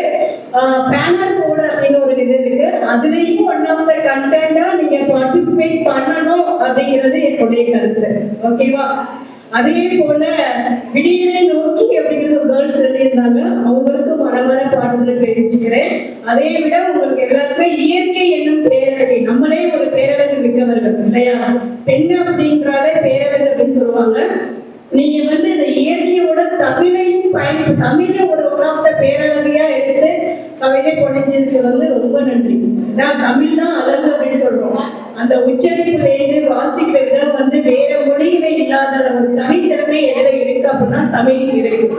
அந்த தமிழ் ஒன் ஆஃப் த இயற்கையோட நீங்க அழகா பயன்படுத்திக்கிறது, அது ஒரு ஒன் ஆஃப் த கண்டனா எடுத்து தேர்ந்தெடுக்கிறதுக்கு உங்க அனைவரின் சார்பாகவும் எங்க குழுவினரின் சார்பாகவும் நன்றி கலந்த வணக்கத்தை தெரிவித்துக் கொள்கிறேன்.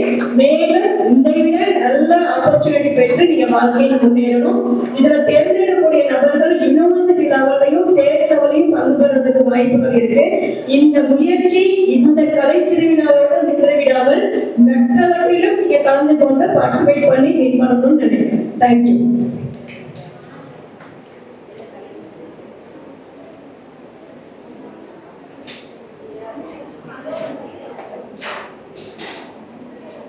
அனைத்து நல் உள்ளங்களுக்கும் நண்பகல் வேளை வணக்கத்தை உரித்தாக்கிக் கொள்கின்றேன். இன்று நமது கல்லூரியில் ஒரு அற்புதமான திருவிழா. கவிஞர் கவிப்பேரரசு கவிஞர் கண்ணதாசன் சொல்வான் மாங்கனி என்ற காப்பியத்தில் தேர் இல்லை, சிலை இல்லை, தேங்காய் இல்லை, தெய்வத்தை செவிடாக்கும் தேவர் இல்லை, ஊரெல்லாம் நாடெல்லாம் உற்சாகம் கண்டார். அதே போல இன்று பேராவூரணி அரசு கலைக்கல்லூரி ஒரு உற்சாகமான ஒரு நாள். இன்று உங்கள் வாழ்விலே ஒரு மாற்றத்தை தரக்கூடிய ஒரு அற்புதமான நாள். இந்த பேராவூரணி பகுதியில் ஏராளமான கலைஞர்கள் பிறந்திருக்கிறார்கள். கலைஞர்களை உற்பத்தி செய்யக்கூடிய ஒரு அற்புதமான மண். இன்று சின்னத்திரை கலந்து கொண்டிருக்கிற கோபிநாத் அவர்கள் கூட பேராவூரணி பகுதியை சார்ந்தவர். திரைக்கடலோடிலும் அவருடைய திருப்புகழானது இன்று விலகிக் கொண்டிருக்கின்றது. இதே போல ஏராளமான ஆற்றல் வாய்ந்தவர்கள் இந்த அவையின் கண் அமர்ந்துள்ளார்கள். நாளை உங்களை இந்த சமுதாயம் பயன்படுத்திக் கொள்ளும். அந்த சமுதாயத்திற்கு உங்களால் ஆற்ற வேண்டிய கடமைகளை நீங்கள் செவ்வனை செய்து உங்களுக்கு பிறகு வருகின்ற தலைமுறைகளை காப்பாற்ற வேண்டிய பொறுப்பு உங்கள் கையில் உள்ளது. இன்றைய கலை திருவிழாவில் கல்லூரியினுடைய பெயரை சற்று உற்று நோக்குங்கள். அரசு கலை அறிவியல் கல்லூரி. கலை என்றால் என்ன, அறிவியல் என்றால் என்ன? இது ரெண்டுக்கும் ஒரு சின்ன மாறுபாடு. மனிதன் எதை காணுகிறானோ, கண்டவற்றை உணர்ந்தவற்றை அதை அழகுபட சொல்லுவது கலை, உள்ளதை உள்ளவாறு சொல்லுவது அறிவியல். ஒரு கட்டடம் அதை முன்னே இடிக்கும் கட்டடம் என்று வர்ணிப்போடு சொல்லிவிட்டால் அது கலை.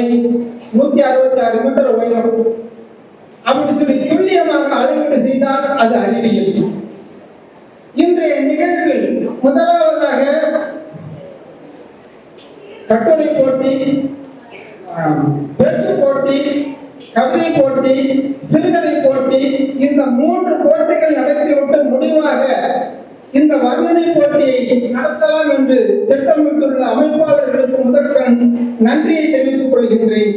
ஏனெனில் ஒரு மனிதன் காலை இழந்து விட்டால் செயற்கை கால் பொருத்தி விடலாம், கரங்களை இழந்து விட்டால் செயற்கை கரங்கள் பொருத்தி விடலாம், உங்களுடைய உடலை கூட அறுவை சிகிச்சை செய்து குறைத்து விடலாம். ஆனால் தலையை துண்டித்து விட்டால் இந்த உயிர் வாழாது. அதே போல இந்த கவிதை, பேச்சு, சிறுகதை இவற்றுக்கெல்லாம் தலையாக விளங்கக்கூடியது வர்ணனை. இந்த வர்ணனை என்ற ஒன்று மட்டும் இல்லை எனில் இந்த உலகத்தில் உள்ள பெரும்பான்மையான மக்கள் விலங்குகளாக மாறிவிடுவார்கள். அந்த விலங்குகளில் இருந்து மனிதனை மனிதனாக உயர்த்தக்கூடிய அற்புதமான ஆற்றல் வாய்ந்த ஒரு சாதனம் கலை. அந்த கலையில சிறந்தது இந்த வர்ணனை கலை. வர்ணனை என்று இல்லை என்றால் இலக்கியங்கள் இல்லை, இலக்கணங்கள் இல்லை, மொழியே இல்லை என்று கூறிவிடலாம். அவ்வளவு முக்கியத்துவம் வாய்ந்தது இந்த வர்ணனை கலை. கண்ணதாசன் சொல்ற ஒரு பொண்ணு அந்த பொண்ணோட முகத்தை கொஞ்சோண்டு பார்க்கிறேன், அவன் டப்புன்னு திரும்பிக்கிறான், சொல்றான் எப்படி இருந்தது இந்த பொண்ணு அப்படின்னு இருக்கும்போது, கொலைவாழ துணை போல விளைவாழைக்கும் விளையாடும் ஜகையோடு விளையாடு புருவம் சிறுவான பிறை மீது அலைபோதும் அழகும் கலைமோடு வெளியேறும் காண்பார்தம் கொஞ்சம் கடல் நினைத்து தான் இணையாக தடுமாறு நிலையில் மலை வீசும் உருவேனின் வடிவொன்று போதும் என்று ஒரே ஒரு பெண்ணுக்கு எவ்வளவு இந்த தலைக்கு மேல உள்ள பகுதிகளுக்கு வர்ணனை சொல்லலாம். கம்பன் சொல்றான், ராமபிரான் வருகின்றான், ஒரே மக்கள் கூட்டம், இந்த ராமன் எவ்வாறானவன் என்று கேட்கின்றான்.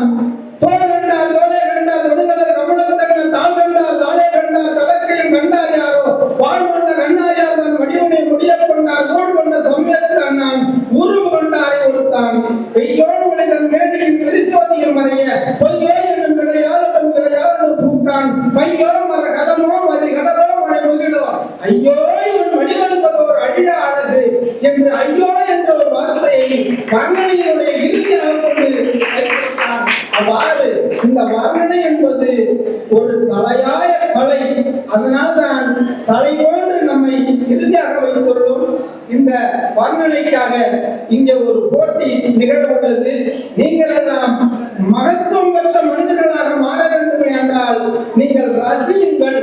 எந்த ஒரு பொருளையும் நுட்பமாக உள் நோக்குகின்ற ஆற்றலை வளர்த்துக் கொள்வது இந்த வர்ணனையால் மட்டுமே முடியும். இந்த வர்ணனையுடைய போட்டி தனிநபர் தமிழ் அல்லது ஆங்கில மொழியில் அமைந்திருக்கலாம். கொடுக்கப்படுகின்ற தலைப்புகள் அமைதல் வேண்டும். அதிகபட்சமாக 2 நிமிடங்கள் எடுத்துக் கொள்ளலாம். தலைப்பு நீங்கள் புறப்பட்டு வீட்டில் இருந்து கல்லூரி வரை வீட்டில் அழகு பச்சை பசேல் என்ற புல்வெளி விரிந்த நடைபாதை புத்தகங்கள் பேசும் அமைதியான நூலகம் மாணவர்களின் எதிர்கால கனவுகள் கல்லூரி வாசலில் கூடும் நட்புகள் வகுப்பறை ஜன்னலில் நுழையும் மொழி கதவுகளில் கதவை திறக்கும் கீற்று மர நிழலில் உறையும் ரகசியங்கள் கேண்டீன் வாசலில் பரவும் புன்னகைகள் அழகு என்பது மலர்களில் மட்டுமல்ல மாணவர்கள் சிரிப்பிலும் அவர்களின் கனவுகளிலும் கல்லூரி மாணவர்களின் புன்னகையில் ததும்புகிறது. நன்றி. நன்றி.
வகுப்பறை. என்னோட பேர் பிரபாசினி, ஃபர்ஸ்ட் இயர் சிஎஸ். நான் எடுத்த தலைப்பு வந்து ஊரகத்தின் அமைதியான உலகம், சிந்தனைகளை வைத்திருக்கும் இடம், அலைபேசியை அமைதியாக்கும் இடம், நண்பர்களின் ஓசை இல்லா சிரிப்பை காணும் இடம், நூற்றுக்கணக்கான மேடைகளை உருவாக்கிய இடம், உலகத்திலிருந்து தனித்திருக்கும் இடம் வந்தேன். ஆனால் உலகமே இங்குதான் இருக்கு என புரிந்து கொண்டேன். நூலகம் என்னும் மனிதன் உண்மை கண்டேன். நன்றி.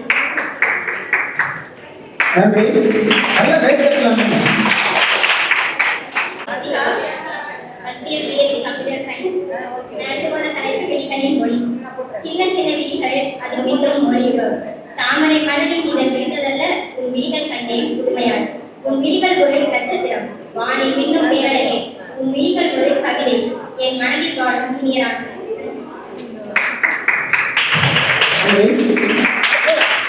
வீட்டில் இருந்து இதுவரை முதலாம் ஆண்டு இரண்டாம்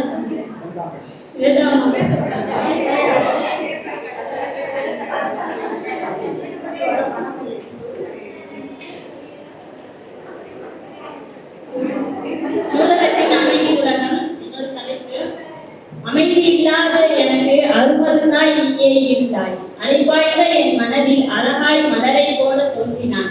நீ இருக்கும் போதுதான் என்னை மறந்தேன். என் நண்பனாக இருந்து எனக்கு உதவி செய்தாய். உன்னை கடவுளினும் மேலாக நான் நேசித்தேன். நூலகம் என்பது கற்களால் ஆனது அல்ல, சிற்பங்களால் உருவானது. பல கேள்விகளுக்கு பதிலாக உன்னை கண்டு தெளிவடைந்தேன். ஒவ்வொரு பக்கத்திலும் மறுபக்கத்தில் இருக்கக்கூடிய புதையலை நான் தேடினேன்.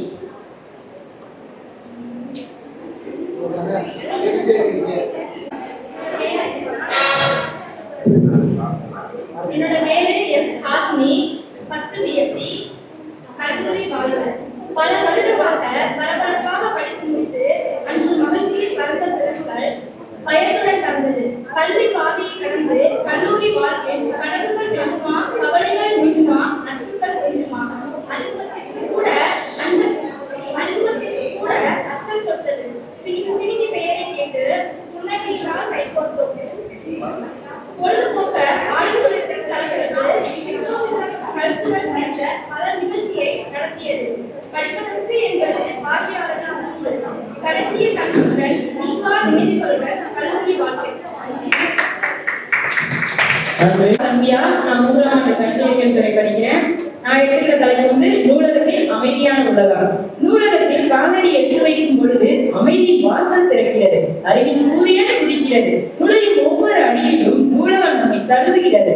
உள்ளே சென்றவுடன் வெளியில் இருக்கும் சத்தமும் பரபரப்பும் நிமிஷத்தில் மறைவு. சுவர்களின் நடுவே ஒரு தனி உலகம், சத்தமில்லாத இசை, நிமிடத்தில் மலரும் சிந்தனை. நாற்காலிகள் அடங்கிய தியானிகள் போல மேசைகள் பொறுமையாய் காத்திருக்கும். அவற்றின் மேல் விரிந்திருக்கும் புத்தகங்கள் அறிவின் மலைகள், அனுபவத்தின் ஆறுகள். ஒவ்வொரு புத்தகமும் ஒவ்வொரு கதவாய் திறந்து விடுகிறது. புத்தகங்களை திரும்பினால் புதிய நாடுகள், புதிய மனிதர்கள், புதிய கனவுகள் நம்மை ஒரு மாய உலகிற்குள் அழைத்து செல்கின்றன. காலம் இங்கே நின்று போகும் போல சிந்தனை மட்டும் ஓடிக்கொண்டே இருக்கும். வெளியில் உலகம் பரபரப்பாக இருந்தாலும் நூலகம் மட்டும் ஒரு அமைதியின் பெருங்கல். புத்தகத்தின் பக்கங்கள் குரல் மொழி கூட இங்கே இசை போல தோன்றுகிறது. அங்கே உட்காரும் மாணவன் தன் கனவுகளுக்கான பாடம் கற்றுக்கொள்கிறான். ஆசிரியரின் சொற்களை கேட்டபடியே புத்தகத்தின் பக்கத்தில் பதிலை கற்றுக்கொள்கிறான். நூலகம் என்பது வெறும் கட்டிடம் அல்ல, அது அறிவின் ஆலயம், அமைதியின் அரண்மனை, எல்லோருக்கும் வழிகாட்டும் நண்பன். நன்றி. என்னோட பேர் சத்யா, நான் எடுத்துக்கொண்ட தலைப்பு நூலகத்தின் அமைதியான உலகம். அமைதியில் அறிவை வளர்க்கும் கனவுகளை வளர்க்கும் நித்திய உலகம். புத்தக பக்கங்களில் நறுமணம், மனதை மயக்கும் இனிய காற்று. இங்கே நேரம் என்று அறிவு மட்டும் ஓடிக்கொண்டே இருக்கும். தனிமையில் தோறனால் புத்தகங்கள் நம்மை அரவணைக்கின்றன. இங்கே உள்ள எழுத்துக்கள் வாழ்க்கையின் வழிகாட்டும் விளக்குகள். அமைதியான உலகில் சிந்தனைக்கும் கிடைக்கும் சுதந்திரம் அளவற்றது. நூலகம் என்பது கனவுகளுக்கும் கற்றல்களுக்கும் சேர்ந்து அளவு பூங்கா. என்னுடைய பெயர் வாசுதேவா, 2ஆம் ஆண்டு பயிற்சி வருகிறேன். என்னுடைய தலைப்பு ஆசிரியர்களின் குணம். எல்லா ஆசிரியர்களும் இருப்பாங்க தான் எழுதுறேன். முக்கியமா என்னுடைய அம்மா எல்லாருக்கும் ஆசிரியர்கள் என்றாலே அம்மா தான். என்னுடைய மனசுல கைபோக்கு வரதுக்கு காரணம் அவங்க தான். அவர்களுக்காக ஒரு நல்ல மாணவனை உருவாக்குறது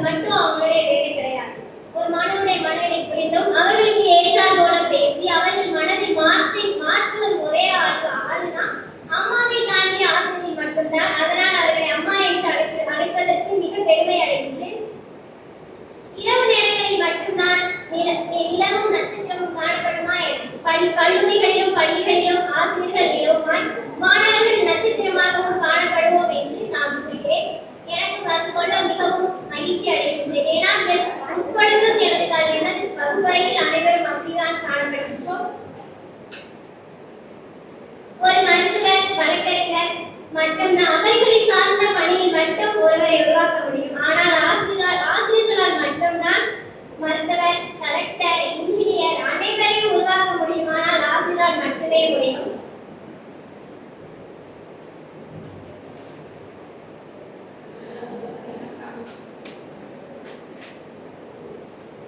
என்னுடைய அம்மாக்கள் அனைவரும் சொல்லுவாங்க, அவங்க சொன்னதுதான் இதை பாரு நான் எழுதியிருக்கேன். அவங்க என்ன சொல்லுவாங்கன்னா, நம்மளால மட்டும்தான் எல்லாரையும் உருவாக்க முடியும் அப்படின்னு நினைச்சு படிங்க, உங்களோட இதையும் மற்றவங்களுக்கு சொல்லி உருவாக்கணும்னு நினைச்சு படிங்க அப்படின்னு. அந்த ஒரே காரணத்துக்காக தான் நானும் ஆசிரியரா வேலை பார்க்கணும் அப்படின்னு நினைச்சு 5 வருஷமா இந்த கல்லூரியில படிக்கிறேன். மேலும் நான் படிச்சு அவர்களை போல நிறைய பேரை உருவாக்க வேண்டும் என்ற எண்ணத்தோட இதை எழுதி முடித்துள்ளேன். நன்றி, வணக்கம். நன்றி. அனைவருக்கும் வணக்கம். பெயர் அகேஸ்வரன். எங்களை 3ஆம் ஆண்டு கணினியறி. தலைப்பு கல்லூரி வாழ்க்கை. முடியும் வரை முடியுமா என்று இருக்கும், முடிந்த பின் மீண்டும் முடியுமா என்று இருக்கும் கல்லூரி வாழ்க்கை. ஒரே கூட்டில் வாழும் பறவையில் நாங்கள் கூட்டை விட்டு பிரிய மனவில்லை, காற்றடிக்கும் திசையில் பறக்கத்தான் போகிறோம் என்று புத்த வசந்த பூக்களும் பாடித்தான் போகும். வாசனையை நிறைய விட்டுவிட்டேன், பிரியும் மனமே புரிந்து கொள்ளும். நன்றி.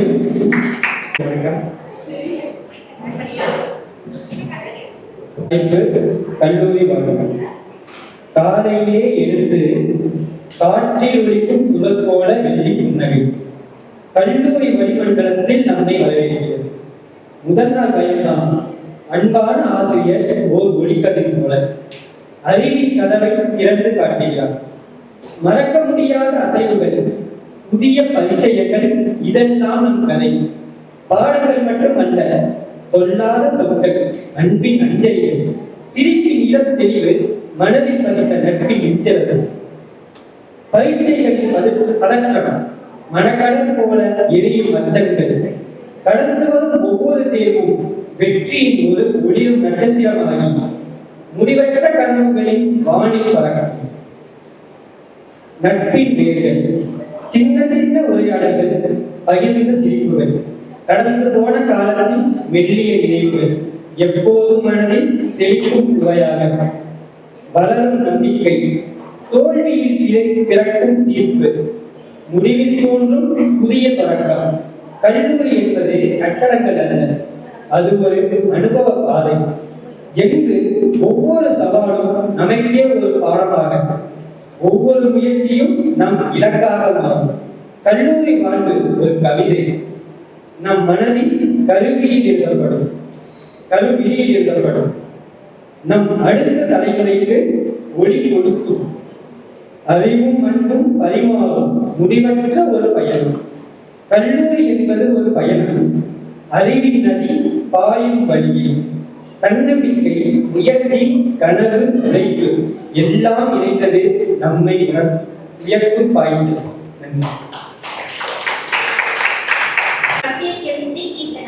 நான் ஏற்றுக்கொண்ட தலைப்பு கல்லூரி வாழ்க்கை.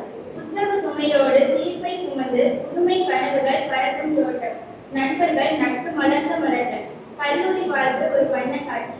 வகுப்பறையில் சுவற்றில் ஒலிக்கும் சொற்கள், வார்த்தை வடிக்கும் அறிவின் ஓவியம், மைதானம் முழுவதும் விளையாட்டு சலசலப்பு, மனதில் நிற்கும் மறக்க முடியாத காட்சிகள். வகுப்பறை சுவர்கள் அறிவில் சொல்லும், விளையாட்டு மைதானம் உற்சாகம் கொடுக்கும். கல்லூரி நாட்கள் மனதில் நிற்கும் சிறந்த தருணங்கள், சங்கீதம் போல சிந்தனை நிற்கும் ஆசிரியர்கள். கல்லூரி வாழ்க்கை ஒரு ஓவியம், நினைவில் என்றும் நிற்கும் கவிதை. காலை வெளிச்சம் கல்லூரி தரப்பில், கனவுகள் போக்கும் மாணவர் நடி, நூலகம் நிம்மதியின் ஆலயம், நண்பர்கள் நெஞ்சில் நீங்கி செல்லும். ஜனனே, முதுகலை 2ஆம் ஆண்டு படித்து வருகிறேன். நான் எடுத்த தலைப்பு என்னன்னா கல்லூரி விழாவின் காட்சி. அதாவது விழா எப்படி இருக்குமோ அதை வந்து கண் முன்னாடி காட்சியா இருக்கிறது. ஃபர்ஸ்ட் கல்லூரி நிகழ்ச்சியை சிறப்பா வரவேற்பதெல்லாம் இருக்கு. மாணவர்கள் மற்றும் அதுல ஆசிரியர் வந்து பங்களிப்பு மிகவும் சிறந்தது. இந்த கல்லூரி வந்து வெற்றி பெற்ற மாணவர்களுக்கு பரிசினை கொடுத்து வழங்குவது ரொம்ப சிறப்பானது.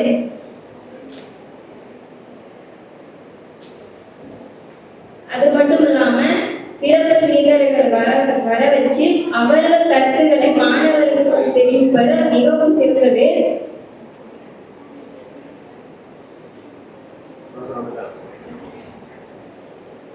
அது மட்டும் இல்லாம வெற்றி பெற்ற மாணவர்கள் வந்து அவர்கள் வெற்றி பெற்று சாதனை செஞ்சதை வந்து மேடை முன்னாடி நிறுத்தி அதை வந்து சிறப்பிப்பது ரொம்ப நன்றி.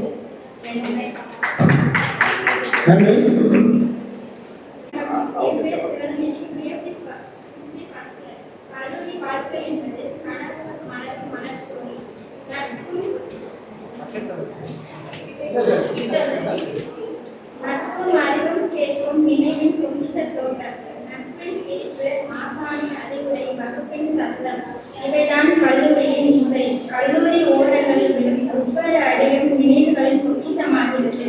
நூலகத்தின் அமைதியிலும் கேண்டீனின் சிரிப்பிலும் வாழ்க்கை பாடங்கள் மலர்ந்து எழுகின்றன. கல்லூரி நாட்கள் சிரிப்பும் சோகமும் கலந்து இருக்கும் இனிய ஓவியம். கல்லூரி வாழ்க்கை என்பது நாளை எதிர்காலத்திற்கு இன்றைய அழகான பரிசு. நன்றி. கல்வி அறிவுரை 3ஆம் ஆண்டு தலைப்பு கல்லூரி வாழ்க்கை. கல்லூரி வாழ்க்கை என்பது இளமை காலத்தின் இனிய அத்தியாயம். இது ஒருவரின் அறிவை பெறும் பாதை, அனுபவங்களை சேர்க்கும் வாழ்க்கை பகுதி. அது புத்தக பக்கங்களில் மட்டுமல்லாமல் மனதில் நிழலாடும் நினைவுகளாகவும் உள்ளது. காலை அலமுறை கிளம்பி அவசரமாக ஓடும் கால்கள் ஒரு அழகு, நண்பர்களுடன் ரகசியமாக ஒருக்கு தீனி ஒரு அழகு, கேண்டீன் அரட்டை ஒரு அழகு, ஆசிரியர்களுடன் கல்லூரிக்கு வெளியே செல்லும் பயணம் ஒரு அழகு, நண்பர்களாக கலந்து கொள்ளும் போட்டிகள் அழகு, அண்ணன் தம்பிகளுடன் நண்பனாக பேசும் உரையாடல்கள் அழகு. கல்லூரி வாழ்க்கையை ஆகச்சிறந்த வாழ்க்கையின் அழகு. நன்றி.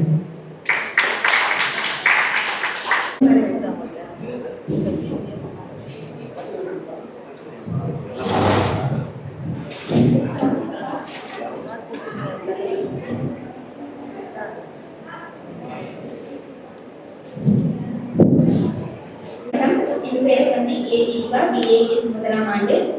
உலகில் 2 புனிதமான இடங்கள் உண்டு. ஒன்று தாயின் கருவறை, மற்றொன்று ஆசிரியரின் வகுப்பறை. தாயின் கருவறையில் ஒருவன் உயிர் பெறுகிறான், ஆனால் ஆசிரியரின் வகுப்பறையில் அவன் அறிவை பெறுகிறான். அறிவின் ஒன்றை வழங்கும் வல்லனை, அறியாத செல்வத்திற்கு வழிகாட்டும் ஆசாமி, எங்களின் திறமையை கண்டுபிடிக்கும் விஞ்ஞானி, எதிர்கால சந்ததியை உருவாக்கும் சிற்பி. மாதா, பிதா, குரு, தெய்வம். இவர்கள் குருவிற்கு பிறகுதான் தெய்வமே இருக்கிறது.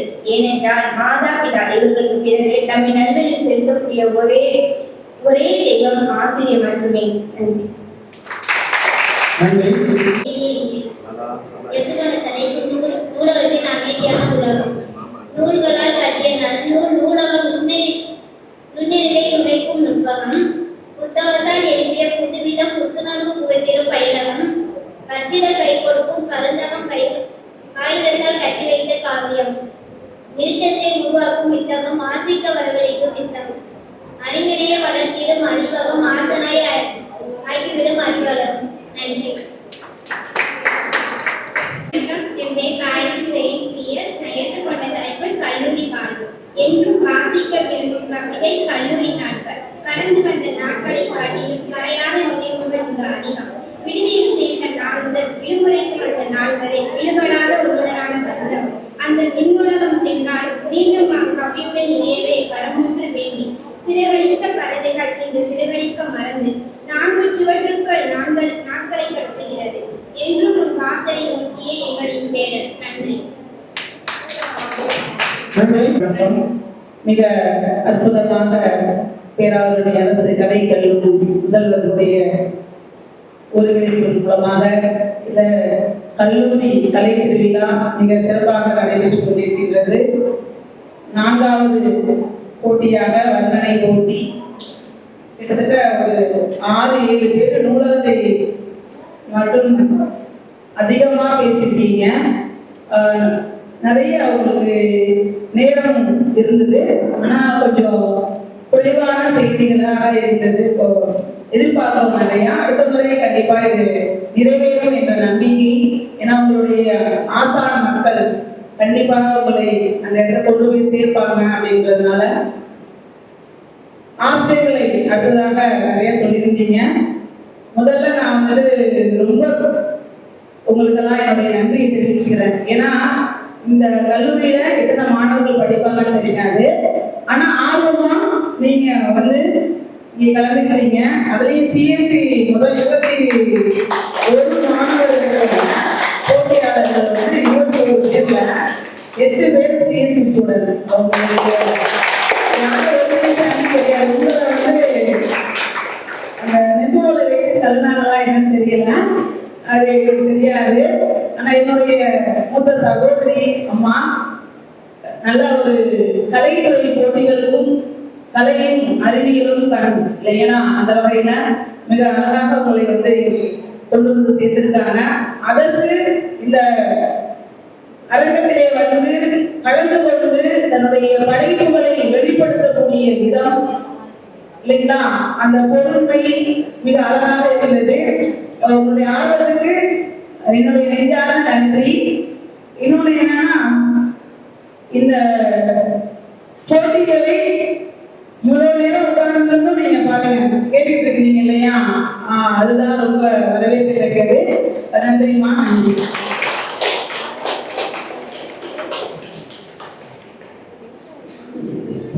போட்டிக்கு நடுவராக வருகை புரிந்து நமக்கு அவங்க பேசுறதே வர்ணனை மாதிரி இருந்துச்சு. சேகர் சார் பேசுறதே நான் இவ்வளவு எதிர்பார்க்கல, இவ்வளவு அருமையா பேசுவாங்க பண்ணுவாங்கன்னு அவங்களுக்கு மனமாற நம்ம வாழ்த்துக்களை தெரிவித்துக் கொள்வோம். போனா மேம், ஈஸ்வரி மேம் அவர்களுக்கும் நம்மளுடைய நன்றியை தெரிவித்துக் கொள்வோம். நன்றி.